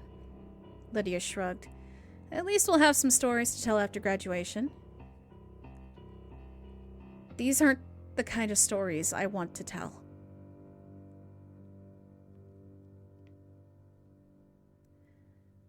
A few days later, Lydia began to believe my closet story. I woke up in the middle of the night to the sound of someone whispering. I looked over at Lydia, who was already staring at me with wide eyes. She slowly brought a finger to her lips. I listened intently, trying to hear what the voice was saying and where it was coming from, but I couldn't understand even one word. I got out of my bed and tiptoed over to Lydia's. The whispering was definitely louder over there. But then she shared a wall with room 733. I listened harder. Never taken mouths of fools. What the hell? Lydia leaned over and put her ear up to the wall. The whisper suddenly stopped and I leaned closer. Suddenly there was a loud bang from the other side. Lydia immediately recoiled and clutched her ear in pain. Someone was in there. Suddenly, more angry than scared, I again threw open our door and stomped over to the supposedly empty supply room. I banged on the door loudly, not caring who else I woke up at this point. "Are you fucking kidding me?" I yelled at the door. "This shit isn't funny anymore. Come out of that fucking room, you asshole!" Silence. And then the doorknob started to turn. I don't know what I'd expected to happen, but it wasn't that. I backed up so far from the door that I ran into the opposite wall. When the handle had turned all the way down, something started to push from the other side. The door groaned loudly, but the locks held. I held my breath until the pressure on the door subsided and the handle slowly returned to its normal position. I noticed Lydia peeking her head out of our room. She held up her hands as to say, "What happened?" "Someone thinks they're funny," I answered her out loud. She shook her head and disappeared back into our room. I knelt down on the floor and brought my head down to the carpet, peering under the door crack. It was the first time I had seen into the corner room. Room 733 was definitely a supply closet. There were chairs stacked along one wall and bed frames along the other. A few rotting mattresses were piled under one of the windows, and a thick layer of dust covered everything in the room. The windows were absolutely huge, which was something you couldn't really tell by looking up at the building. They were open as always, and I could definitely see how someone could easily climb through them to be outside the ledge.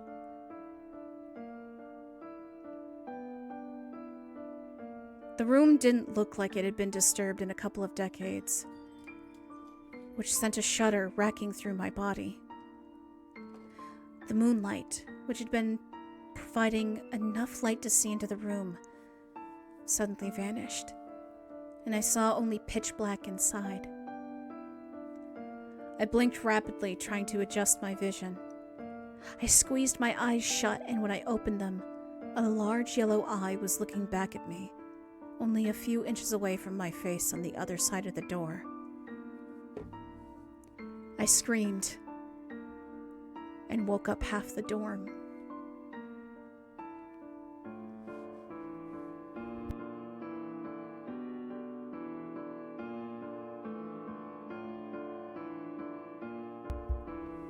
There was no denying that things were escalating. The next morning, Lydia and I put in dorm change requests with resident services and hoped for the best. In the meantime, we agreed to never be alone in our dorm room at night. Either we both spent the night at home, or neither of us did. We started spending most nights with our respective boyfriends. I told Ian everything that had happened, and he suggested I maybe talk to the campus paranormal society. I hesitantly made an appointment, and Lydia and I met with a small, cleanly dressed kid named Craig and 4 of his colleagues the following Tuesday. We told them everything we could remember. Every incident, no matter how small. Craig and the 4 other members of the Paranormal Society sat quietly and took notes for half an hour. It wasn't until we finished that anyone spoke. "Is that all?" Craig asked. "Yes," I said, slowly. "Would you mind waiting out in the hall for a few minutes so that I may confer with my colleagues?" "Sure." Lydia smiled indulgently and stood up. "Whatever you need." The door had barely shut behind us when Lydia snorted and rolled her eyes. "Let's go." Go where? I asked. Are you serious? Lydia, come on, we need help. I am freaking out. We haven't stayed one night in our dorm room since Thursday, so this isn't something we can just brush off. Okay. She threw her hands up.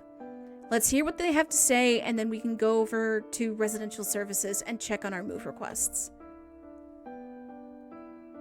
We loitered out in the hallway for another 15 minutes before Craig came out and asked us to come back in and take a seat. With all the pomp and circumstance of a meeting of Parliament, Craig cleared his throat and made his diagnosis.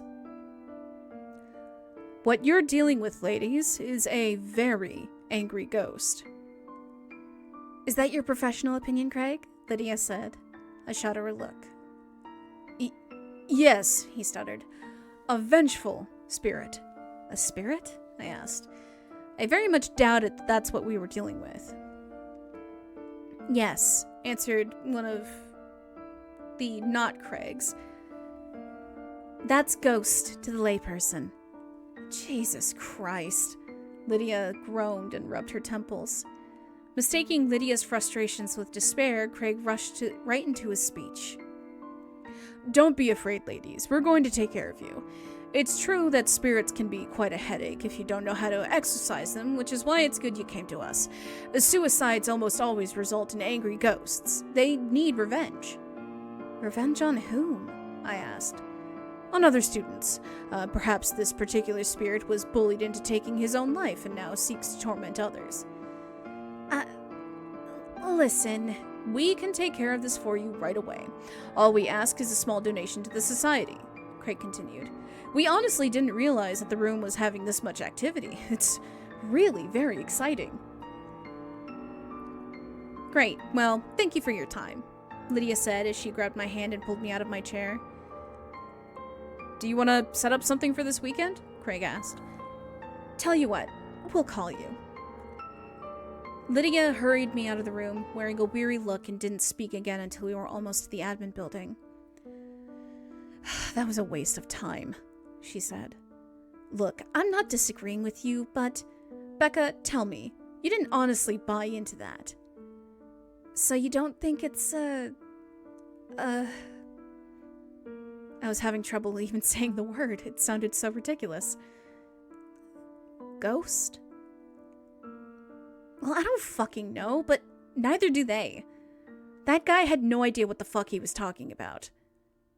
I pulled my hood over my eyes as we stepped into the line at the resident service desk. Let me put it this way, Lydia continued. They're playing Ghostbusters and we're living the fucking Exorcist. Fine, I sighed. Then what do you want to do? Just keep sleeping at Mike and Ian's until we get reassigned? I just want this to end. Lydia crossed her arms and stared straight ahead. We all wanted this to end. Even if living next to that fucking room wasn't scary, it sure as hell was distracting. Alright, well... I mean, we're probably safe during daylight hours, so as long as we don't spend nights there, we should be okay. Our room is only ghost adjacent after all, and our new assignments will come through soon. I checked my watch. Oh, fuck, it's almost 2. Shit, really?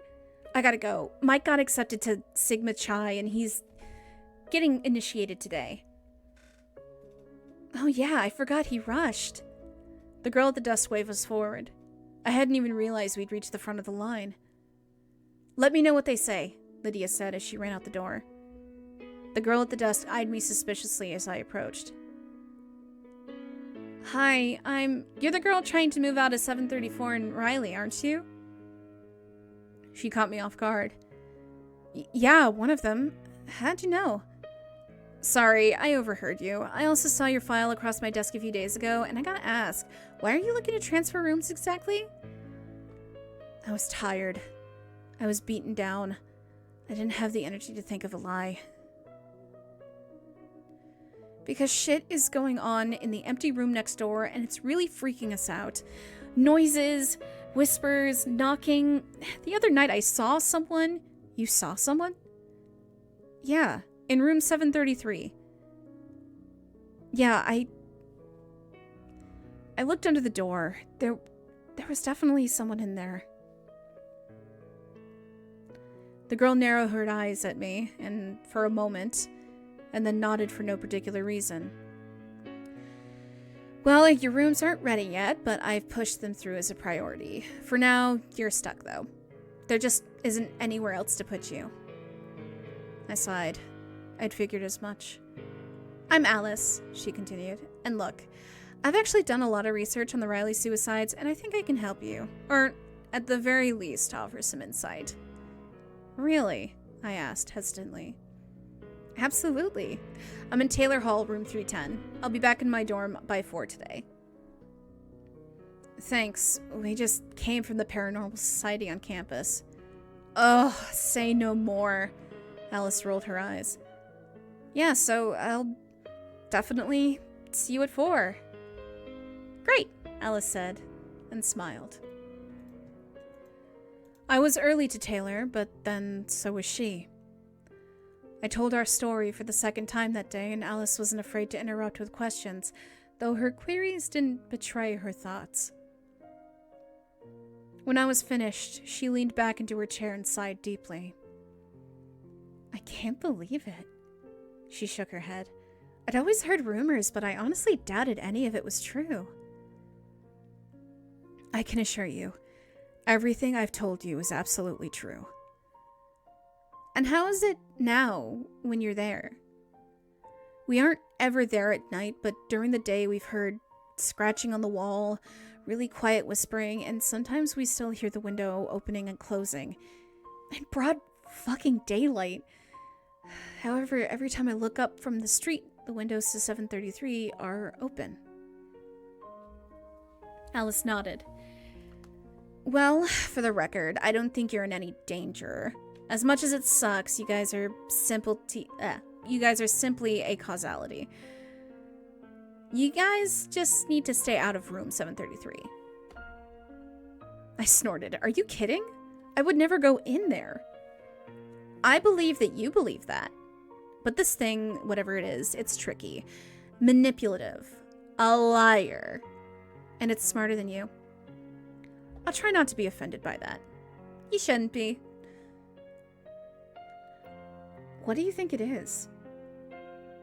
Something very old and very evil. I regarded her skeptically and then let my eyes wander around the room. I hadn't really noticed the decor before, but to say Alice had an interest in the occult was an understatement. I can't see any situation where I would be compelled to enter that room. I know. But you have to be prepared that there may come a time when you have to make a decision about entering that room. Because what you're dealing with, it's already killed 5 people. 5? I thought it was 3! Yeah, well, not everyone is inclined to do the level of research that I do. Let's see. There was Ellen Burnham in 1961. She jumped out the window. She was the very first. And then Tad Collinsworth in 1968. He jumped too. Marissa Gregg in 1975 hung herself. Erin Murphy in 79. She jumped. And then Eric Dalston in 1992 hung himself. 5 suicides. How could the university still let people live in there? They don't, apparently. That's why it's a supply room. And back then? Well, every few years, once everyone who would remember had graduated, the room would be reassigned. This was before the internet, you know, and the incoming freshmen were clueless. But after that last one, Eric Doston, they closed the entire north hall of the 7th floor and built more rooms into the south hall. So, what does it want? Alice shrugged. Chaos, death, souls, who knows? No one even knows what it is. Okay, so what do we know? We know that it's somehow bound to that room, though it seems to have minimal influence just outside of it. We know everyone who ever died was alone at the time, and we know that it's a trickster. That's what we know. It wasn't enough. Why do you think they do it? I asked quietly. The victims? I nodded. All I know is what's rumored to be in the evidence files. All the suicides were found with pictures or writings that were considered unspeakable at the time. They contained horrible, evil things that would make you physically sick to read or see, they say. And these people, they drew them? They wrote that stuff? Yep. Whatever's in that room drove them mad. That's fucking terrifying. Have you guys considered getting somebody to bless the room? Jesus. Well, you'll have a hard time getting him, but perhaps some other sort of holy person? No, I mean, Jesus, you're talking about an exorcism. Alice shrugged. Maybe. The rumor in the 70s was that this all started with a Ouija board game gone wrong in 1961. Really? That shit's made by Hasbro. Not in the 60s it wasn't. Anyway, it's just a rumor. The only person on campus who could know is Tom Moen in admin. I've tried to talk to him before, but he refuses to see me. Did he go here in 61? Yep, and he was staying in Riley. We need to talk to him. I need to know what the fuck is happening, or I won't be able to live the rest of my life as a well-adjusted person. I suppose we can try to chase him down on campus. Can we talk to him tomorrow? We can try.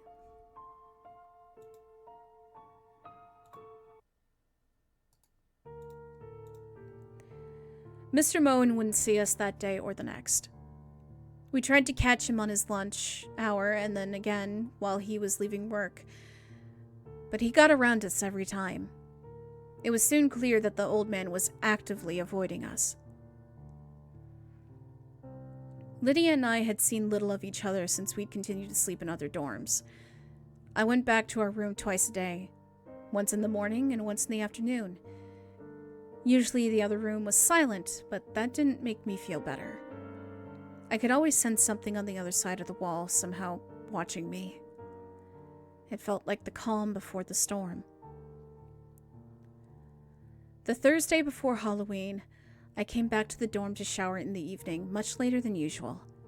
I'd seen Lydia that afternoon, and she'd informed me that she had enough clothes stored at Mike's to last until graduation, so I knew I'd be there alone. I showered down the hall in the safety of the bathrooms, and then walked back to my room to change. I was supposed to meet Ian in half an hour to head out to a party, and I wanted to get out of there as quick as possible. Since the silence was unnerving me, I threw my iPod on the docking station and turned up AC/DC. I got dressed and then stood in front of the mirror to dry my hair. I flipped my head over and blow-dried upside down to try and give my hair some volume. When I flipped my head back up and shut off the blow-dryer, I immediately noticed the silence in the room. But that wasn't all I noticed. I wasn't in my dorm anymore. Behind me was the reflecting, dusty bed frames and large open windows of room 733. I spun around in panic to try and find that I was actually standing in my own room. I looked back at the mirror to see that 733 was still reflected there. A slight movement behind me was all it took to make me run. I grabbed my purse and phone and fled from my room, slamming the door behind me. On the elevator ride down, I called Alice. "I can't do this anymore," I said when she picked up. "I can't go back in that room again. I can't ever go back." "What happened?" I told her. "Jesus, what do you want to do?" she asked. "I need to talk to someone who knows what the fuck is going on. Is Tom Moen the only person who we know was in here in 1961? "The only one I know of. Maybe we can get him on his way tomorrow morning? We'll just corner him and refuse to move until he tells us something. He comes in at 6:30 according to the schedule I have. Do you want to meet me outside the Starbucks in the atrium?" "Fuck yeah, I do. I have class at 7:30, but I'll blow it off." "Okay, see you then." I wasn't usually much for parties, but I was glad I was going to one that night. As soon as we got there, I asked Ian to get me a drink. Since I wasn't usually much of a drinker, he gave me a raised eyebrow. I gave him a brief synopsis of what had happened earlier, hoping he wouldn't think I was crazy. Ian made me a scotch and a Coke. It was the first of many. Around midnight, I went to have a cigarette and checked on my phone. I had a voicemail from Lydia left at 11:04 p.m. Hey, Becca, listen, I just had a huge fucking fight with Mike. I guess his frat decided that for Halloween this year, all the new brothers have to spend the night in the suicide room. In our dorm. I can't fucking take it. He knows what's been going on with us, and he still agreed to do this. He's now trying to convince me that Sigma Chi is behind all the stuff going on in Room 733 because they've been trying to drum up buzz for their Halloween deal. I can't. I hit end and threw my phone in my bag. No wonder Lydia was pissed. This was not good. Not good at all. I found Ian inside and asked him to take me home. I was suddenly very stressed, very tired, and very drunk. When the alarm went off at 6 a.m., it took everything I had to pull myself out of bed. I got dressed in the clothes I'd worn the night before and shuffled my way across the campus to the atrium. Alice was already there with a black coffee in hand. I figured you need this, she laughed. How'd you know? Your texts. I texted you last night? Yeah, at about 1. You told me about Sigma Chi. Oh, God, yeah. I pushed my sunglasses higher up my nose and pulled my hood over my eyes. Those guys are idiots. Remember how I told you that it's crafty? Well, what if the point of messing with you was to make 733 provocative, to seduce people into going inside? No one's been in that room for years. Can you imagine how hungry that thing is? Do you think they're really at risk? I asked as I sat down on the steps to the admin building. Yeah. In fact, the only thing they have going for them is that all those suicide victims were alone at the time of their deaths. So it'll be less powerful with all of them there? Theoretically. We would know a lot more if we knew what it was, and we can't know what it is without knowing how it got here. And that's why we need Moen. What time is he supposed to get here? Actually, 20 minutes ago, Alice said grimly. It was another half hour before we resigned ourselves to the fact that Mr. Moen had snuck around us as usual. We went to the front office hoping to beg again for an appointment with him anyway. The woman at the admin desk regarded us coldly. Tom isn't coming in today. Or any other day, for that matter. He quit yesterday. Looks like you won't be harassing him anymore. We weren't harassing him, I said. We just desperately needed to talk to him. We still do, added Alice. Well, you won't get any of his personal information from me, she said snidely and walked away. What the fuck do we do now? I asked Alice. Without Tom Moen, there's nothing left to do. Alice, fuck, I can't go back into that room. Well, then I guess it's good your transfers came through. They did? Yep. Got the notice when I checked my work email this morning. You're going to Morton and Lydia is going to Tinsley. Oh, thank God. I thought you'd be happy about that. I also convinced my boss not to assign anyone else to room 734. Thank fuck. The only thing is, you won't be able to move until Monday. I can last through the weekend, especially now that the end is in sight. I have to tell Lydia. I opened my phone to pull up Lydia's number, but my attention was caught by the red 1 badge over the voicemail logo. I hit play. It was the rest of the message from last night.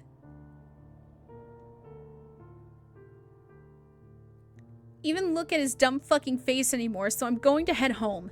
Don't worry about me, I'll be okay. I'm drunk enough to sleep through any bullshit from next door. I'm just so fucking pissed off right now. I'd honestly rather deal with dumb shit Beth than Michael. My parents might be siblings because I'm that fucking stupid Benson. Let's hang out tomorrow. Love ya. The message ended. God damn it.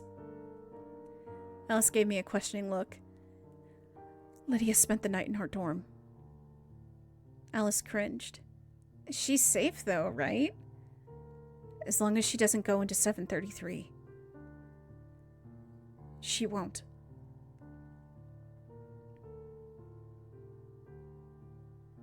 I thought of the always open large windows from the corner of the room. If nothing else, the mere thought of those would keep Lydia the hell out.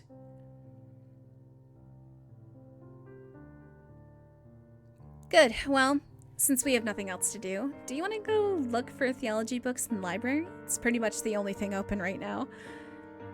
Sure, I shrugged. I didn't have another class until 10.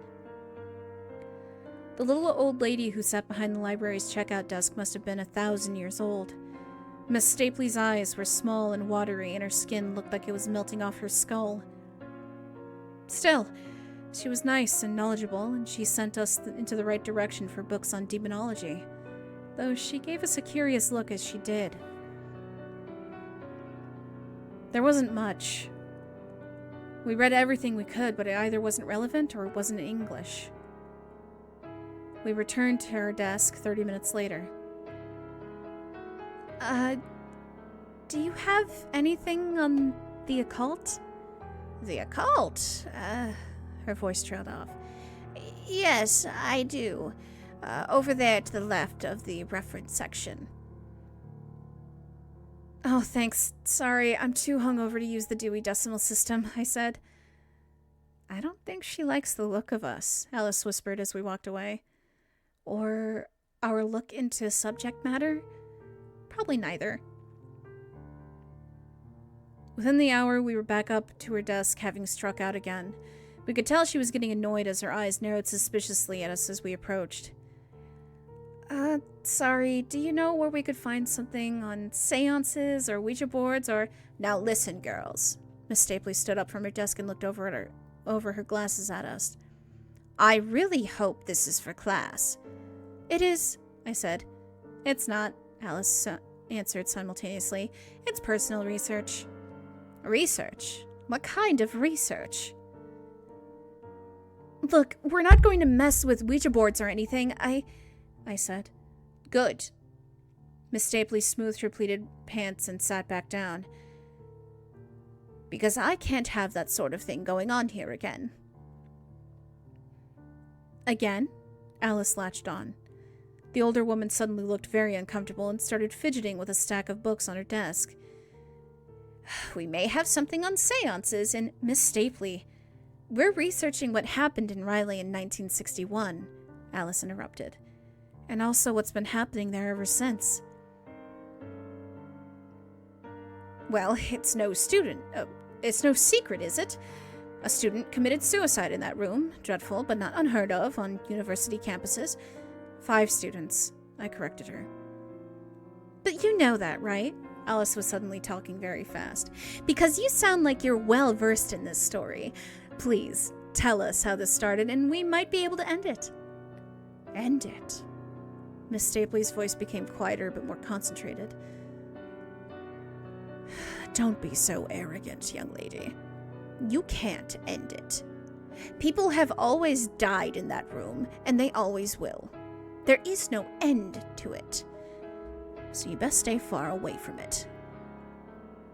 But maybe if we knew how this all started, it started just as you think it did. But everyone that was involved is either very old or very dead by now. Just stay away from that room. Concentrate on your studies. I leaned over her desk. Well, I'd love to. But they assigned my friend and me to the room next door. Maybe you can forget about all the suicides, but we can't. It won't fucking let us. Young lady. I never forget. Miss Stapley's voice was even quieter now. My friend Ellen was the very first to be killed in that room. She was my very best friend, and not a night goes by that I don't imagine her wiggling out of that tiny window, standing on the cold ledge, in her bare feet, and jumping off the 7th floor of that building. Alice sighed. I'm really sorry. I didn't know. Yes, well, these are old wounds, my dear. Now, girls, I suggest you request a room reassignment immediately. No one should be living on the 7th floor of that building. And that's all I'm going to tell you about it. Alice walked away. Alice sighed, but resigned herself to a nod. We wouldn't learn anything more here. Still, it was quite a breakthrough. At least we had some information now. Alice walked away, and I made sure to follow her, but my feet wouldn't move. Something was bothering me. A small yet poignant word had been buried in Miss Stapley's story. A word that suddenly seemed very important.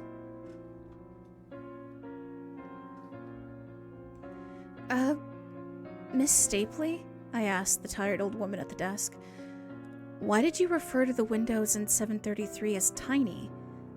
I've seen those windows and they're huge, like 5 feet tall. Dear, you're thinking of the corner room. That's the supply closet. Room 733 is next door to that. No, I stuttered. That's room 734. Yes, well, it is now.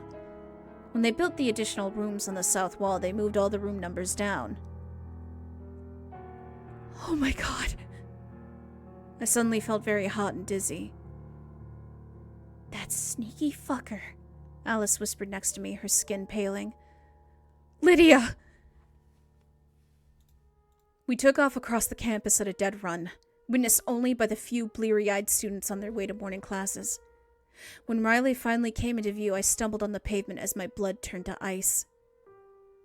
From our vantage point, we could clearly see the windows of the corner room were closed. The first and only time I'd ever seen them that way. And the window to my room was open. We ran into the lobby, pushing past several latte-sipping, Ugg boot-wearing freshmen who'd just gotten off the elevator. I hit 7 and watched the doors close more slowly than they ever had before. I leaned against the wall, trying to steady my breathing. Alice, how the fuck did this happen? I don't know. I don't fucking know. She's been in there all night, Alice, in our room, alone! Alice shook her head and had nothing to say. When the doors finally opened on floor 7, we saw a quiet, deserted hallway. I ran towards my room with Alice right behind me. Rounding the corner, I threw open my door, hoping it wasn't locked, and it wasn't. Lydia looked back at me, and for one breathless moment, cruel glimmer of hope crossed over her tear-streaked face. But it was too late. The next second, she leaned forward so slightly, and she was gone.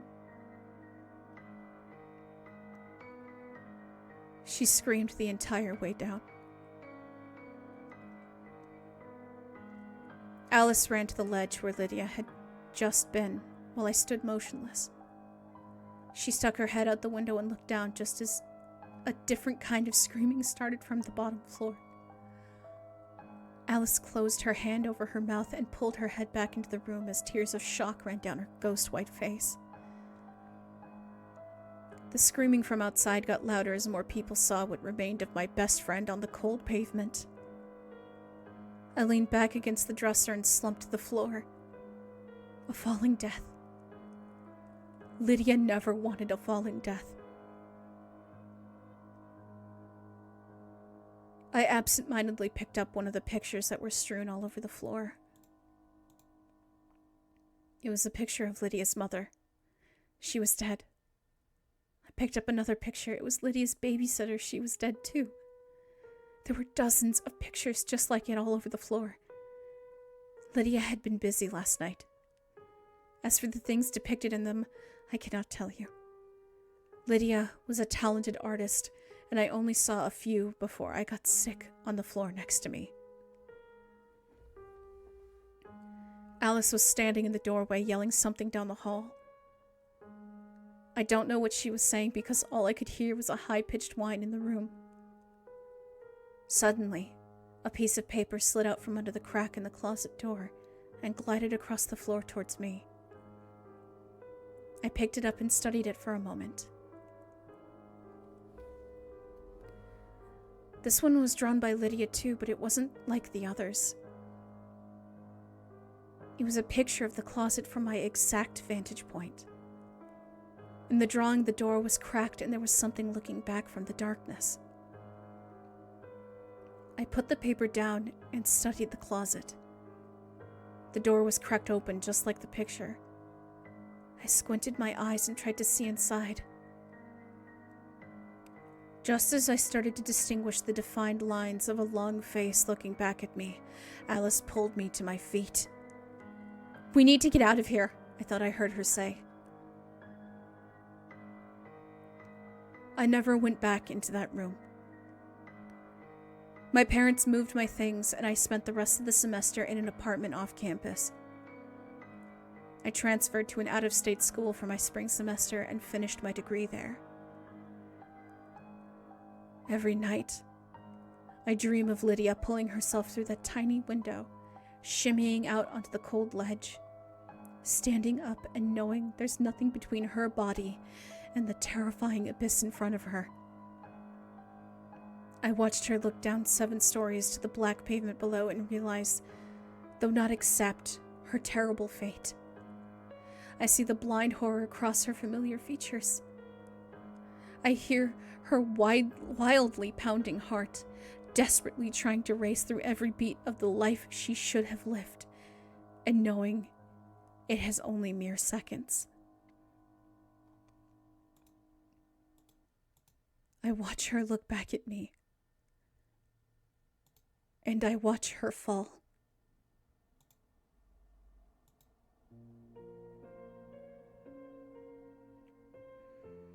It's been 9 years since that night. And every fall semester for 9 years, I've called resident services to see which dorms are open for new student assignments. Rayleigh is always open. The 7th floor is closed. This year, life and work got in the way, and I called much later than usual. I was put on hold immediately. "Resident services," a man finally answered. "Were you the one asking about open rooms in Riley?" "Yes, that's me." "We're entirely filled up and there's a waiting list for Riley, but as it happens, you actually have great timing. I make no promises, but we may be able to get you in. We just got approval this morning." "Approval for what?" "We're opening up the 7th floor."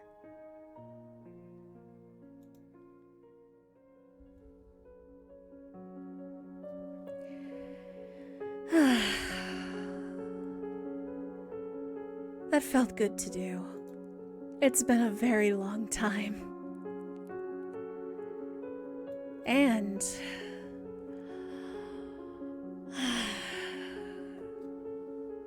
I am sated. Oh, but it gets near the time, the little time that I have left. My essence now wanes. I feel control slipping ever so slowly. I shall relinquish my vessel, but it is tonight that I must bid farewell. You will find a parting gift from me soon on the channel, when the festival ends. Good night, morsels.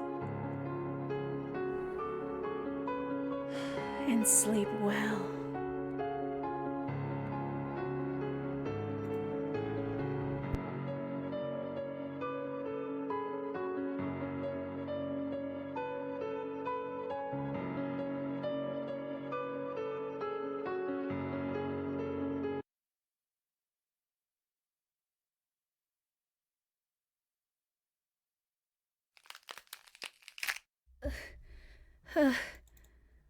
Oh, fuck. What's happening? Oh. Why is everything so dark? Oh. Oh, God. I'm so fucking lightheaded. What happened? Why is my dumpster full of blood?